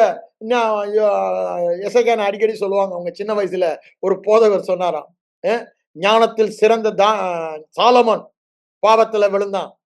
நல்லா தாவீது தேவன் இருதயத்துக்கு பிரியமானவன் பாவத்துல விழுந்தான். வல்லமையுள்ள சம்சோன் பாவத்துல விழுந்தான். ஜாக்கிரதையா இரு தம்பி, இந்த வாலிப வயத்துல நீ ரொம்ப துலுக்கா இருக்க, ஜாக்கிரதைன்னு சொன்னாராம். ஆனா, இங்க வேத வசனம் என்ன சொல்லுது? அதெல்லாம் பழைய உடன்படிக்கை. நான் இருக்க புது உடன்படிக்கையில, அவர் வருகை மட்டும் நான் வழுகாதபடி, விழாதபடி, அவர் காத்து நான் இல்ல, நான் இல்ல, நான் இல்ல. அவர் காத்துக்கொள்ள வல்லவராய் இருக்கிறார். அப்படித்தானே போட்டிருக்குங்க. முடிவு பருவம் அவர் உங்களை ஸ்திரப்படுத்துவார். இந்த சுவிசேஷத்தை இருதயத்துல வச்சுட்டா போதும், அவர் ஸ்திரப்படுத்துவார். அவரோட ஐக்கியமாய் இருப்பதற்கு உங்களை அழைத்தவர், அதை அந்நாள் வரை நிறைவேற்ற உண்மை உள்ளவராய் இருக்கிறார். நல்லா யோசித்து பாருங்க. எல்லாமே நான் செய்றேன்றாரு. அதுதாங்க புது உடன்படிக்கையின் பாக்கியம், மேன்மையும், அருமையுமான வாக்குகள் இந்த புது உடன்படிக்கையில் நமக்கு கொடுக்கப்பட்டிருக்கிறது. பழைய உடன்படிக்கையில இவைகளை கேட்டு கைக்கொள்வீர்களானால், ஏத்திற்கு வரப்பண்ணின வியாதியை உனக்கு வரப்பண்ணேன், நானே உன் பரிகாரினாரு. புது உடன்படிக்கையில என்ன சொல்றாரு? நான் பாவமாகி உன்னை நீதிமானாக்கி, நான் வியாதியை ஏற்றுக்கொண்டு உன்னை சுகமாக்கினபடியால், அதை நீ விசுவாசித்து ஏத்திற்கு வர பண்ணின வியாதியே வராத, வியாதி இல்லாத வாழ்க்கை நீ வாழ முடியும். நானே உன் பரிகாரியா கர்த்தரா இருந்தனா உனக்கு வியாதி வருமா? நீ விசுவாசித்தா போதும் தான் சொல்றாரு. ஆனா நம்ம ஆளுங்க எல்லாம் அதை மாத்தி சொல்லுவாங்க. கவனமாயிருங்க, கவனமாயிருங்க. இதுல கலப்படம் பண்ணாதீங்க. அதையும் இதையும் பேலன்ஸ் பண்றேன்னு. அதனாலதான் கலாத்தியர் 3ஆம் அதிகாரத்துல 1ஆம் அதிகாரத்துல 6, 7 வசனங்கள் எடுத்து பாருங்க. காட்ட சாட்டமா சொல்றாரு. கிரியை அங்க கொண்டாந்துட்டீங்க அந்த சுவிசேஷத்துல, நீ சபிக்கப்பட்டவன்றாரு. 5ஆம் அதிகாரம் வரும்பொழுது, இது தேவனால் உண்டான உபதேசம் இல்ல, கிரியை உள்ள கொண்டாந்தா. அது தேவனால் வந்து அவங்க தரிப்புண்டு போனால் நலமா இருக்குன்றாரு. ரொம்ப ரொம்ப ஸ்ட்ராங்கா எழுதியிருக்காரு கலாத்திய. கலாத்திய சபையில அவ்வளவு தூரத்துக்கு இந்த கிருபைக்கு விரோதமாக கிரியையை பேசி, நீ ரட்சிக்கப்பட்டது சரிதான் தம்பி, விசுவாசத்துல கிருபையினால விசுவாசம் ரட்சிக்கப்பட்ட, இப்போ உன் கிரியை தான் சொல்லி போதித்துட்டாங்க. இன்னைக்கு அதுதான் இங்க சபையில நடக்குது. கலாத்திய சபையில நடந்ததுதான் அதுதானே. அவன் பால்ல தண்ணி ஊத்தி டைல்யூட் பண்ற மாதிரி இங்க சுவிசேஷத்துல தண்ணி ஊத்தி டைல்யூட் பண்ணிட்டானுங்க. அதுதான் இங்க நடக்குது. கிரியை உள்ள போட்டாங்க. கிரியைன்னு கிரியையே இருந்துச்சுன்னா அது விசுவாசத்துக்கு இடமே இல்ல, கிருபையே இல்ல. அப்படித்தானே சொல்றாரு. கிருபையின் டெஃபினிஷன் என்னங்க? ரோமர் 11:6 சொல்றாரு. அங்க கொஞ்சம் 1 இன்ச் ஒரு 0.1 இருந்தா கூட கிரியை இருந்தா அது கிருபை இல்ல. கிருபைனா 100% நான் இல்ல, எல்லாம் அவர்தான். எல்லாம் அவரு, நான் ஒண்ணு இல்ல. அதுதான் கிருபை. அதுதான் விசுவாசம். எல்லாம் அவர் செய்யறாரு. அவரை சார்ந்து கொள்ளுகிறது. ஆனா அது இயேசு அதை தானே சொல்றாரு. என்னில் தானே நான் ஒன்றுமே செய்ய முடியாது. நம்ப முடியுதா? நீங்க எல்லாம் தேவகுமாரன் தேவகுமாரன் அந்த தேவகுமாரன் சொல்றாரு, நான் வந்து மனுஷகுமாரனை வந்துட்டேன். இப்ப நான் எதா என்னால முடியாது. யோவான் 5:19 படிங்க, 5:30 படிச்சு பாருங்க. I myself can do nothing. அதுதாங்க விசுவாசம். அவர் வாழ்ந்த வாழ்க்கை. அந்த வாழ்க்கை தான். I myself can everything he does for me. அவர் அப்படிதான் சொல்றாருல்ல, கலாத்தியர் 2:20 பவுலடியார் அப்படித்தானே வாழ்ந்தாரு. இயேசுவானவர் அப்படித்தானே வாழ்ந்தாரு. அந்த விசுவாச வாழ்க்கைக்கு தான் நம்ம அழைத்திருக்கார். அப்போ நம்ம கேட்க வேண்டியது என்னங்க? நான் என்ன செய்தேன், என்ன செய்யறேன்றது இல்ல. அவர் என்ன செய்தார்? அதுதான் கிருபையின் சுவிசேஷம். அவர் என்ன செய்தார்? நான் செய்தது அல்ல, நான் செய்கிறது அல்ல. எதுவரைக்கும் நீங்க செய்ததை பார்க்கிறீங்களோ அப்படிதான் வாழ்வீங்க. அவர் செய்ததை பார்த்து அதனால நீங்க என்னமா இருக்கிறீங்கன்னு வேதவசனத்துல அவர் சொல்லி இருக்கிறாரோ, சுவிசேஷத்துல அதை பார்க்கும் பொழுது அப்படிதான் வாழ்வீங்க. அதுதான் கிறிஸ்தவ வெற்றி வாழ்க்கையின் அஸ்திபாரம். அந்த சுவிசேஷத்தின் வல்லமையை புரிந்து கொள்ளுங்கள். அது எந்த பட்டணமாய் இருந்தாலும், எந்த சூழ்நிலையாய் இருந்தாலும், எந்த சவாலாய் இருந்தாலும் அதை மேற்கொள்ளுகிற வல்லமை சுவிசேஷத்தில் இருக்கிறது. கிறிஸ்துவின் மரணம் உயிர்த்தெழுதல் மூலமாக வந்த வல்லமை சாதாரண வல்லமை அல்ல. எந்த ஒரு வல்லமையும் அதை மேற்கொள்ள, இட் இஸ் இன்வின்சிபிள். திரும்பவும் சொல்றேன், இட் இஸ் இன்வின்சிபிள். இங்கிலீஷ் அழகா வருது. தோற்கடிக்கவே முடியாத வல்லமை சுவிசேஷத்தின் வல்லமை. தவறவே முடியாத வல்லமை சுவிசேஷத்தின் வல்லமை. தடை செய்யவே முடியாத வல்லமை சுவிசேஷம். சொல்லிக்கொண்டே போகலாம். அப்படித்தானே. தடை செய்ய முடியாது, தடுக்க முடியாது, தவற முடியாது, தோல்வி அடைய முடியாது. ஏன் அவ்வளவு? அதாவது there is nothing in the earth which can stop from gospel power working. So powerful it is. Invincible power. ஆங்கிலத்துல நல்லா வருது, தமிழ் எனக்கு என்ன வார்த்தைன்னு தெரியல. இன்வின்சிபிள். இப்போ நான் இன்வின்சிபிள் ஆகணும்னா அந்த சுவிசேஷம் என்னோட ஆவியில ஒன்றாகணும். நான் அதை தியானித்து கேட்டு கேட்டு என் இருதயத்துல அது ஒண்ணு அது மேலோங்கி இருந்தா நான் எப்படிதான் வாழ்வேன்? I will be invincible like God. அப்படின்னு தோற்கவே முடியாது. நான் வெற்றி பெறுவதை யாரும் தடுக்கவே முடியாது. வியாதி என்னை நெருங்கவே முடியாது. அப்படித்தானே? என் பரிசுத்தத்தை விட்டு நான் விலகவே முடியாது. நீதியான வாழ்க்கை அந்த இடத்துக்கு வரணும்னா இந்த சுவிசேஷம் அங்க சொல்றாருல, கொலேசியர் 3:14, எல்லா பரிபூரணத்தோடும் உங்கள் இருதயங்களில் வாசமாயிருப்பதாக. கிருபையின் சுவிசேஷம் இங்க வாழ்ந்துச்சுன்னா அந்த வாழ்க்கை நீங்க வாழ்வீங்கன்னு சொல்றாரு. கண்களை மூடி ஜெபிப்போம். எங்கள் அன்பின் பரலோக பிதாவே, இந்த இரவு வேளைக்காக உமக்கு நன்றி சொல்லுகிறோம். நீர் எங்களோடு பேசின வார்த்தைகளுக்காக ஸ்தோத்திரம் ஆண்டவரே. ஆண்டவரே, இந்த வார்த்தை தொடர்ந்து எங்கள் இருதயத்தில் கேட்டுக்கொண்டே இருக்கட்டும் ஆண்டவரே.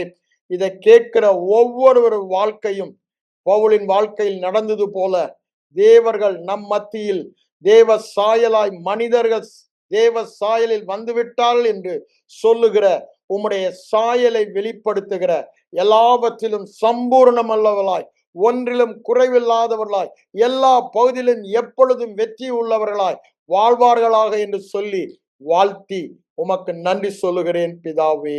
ஆமென்.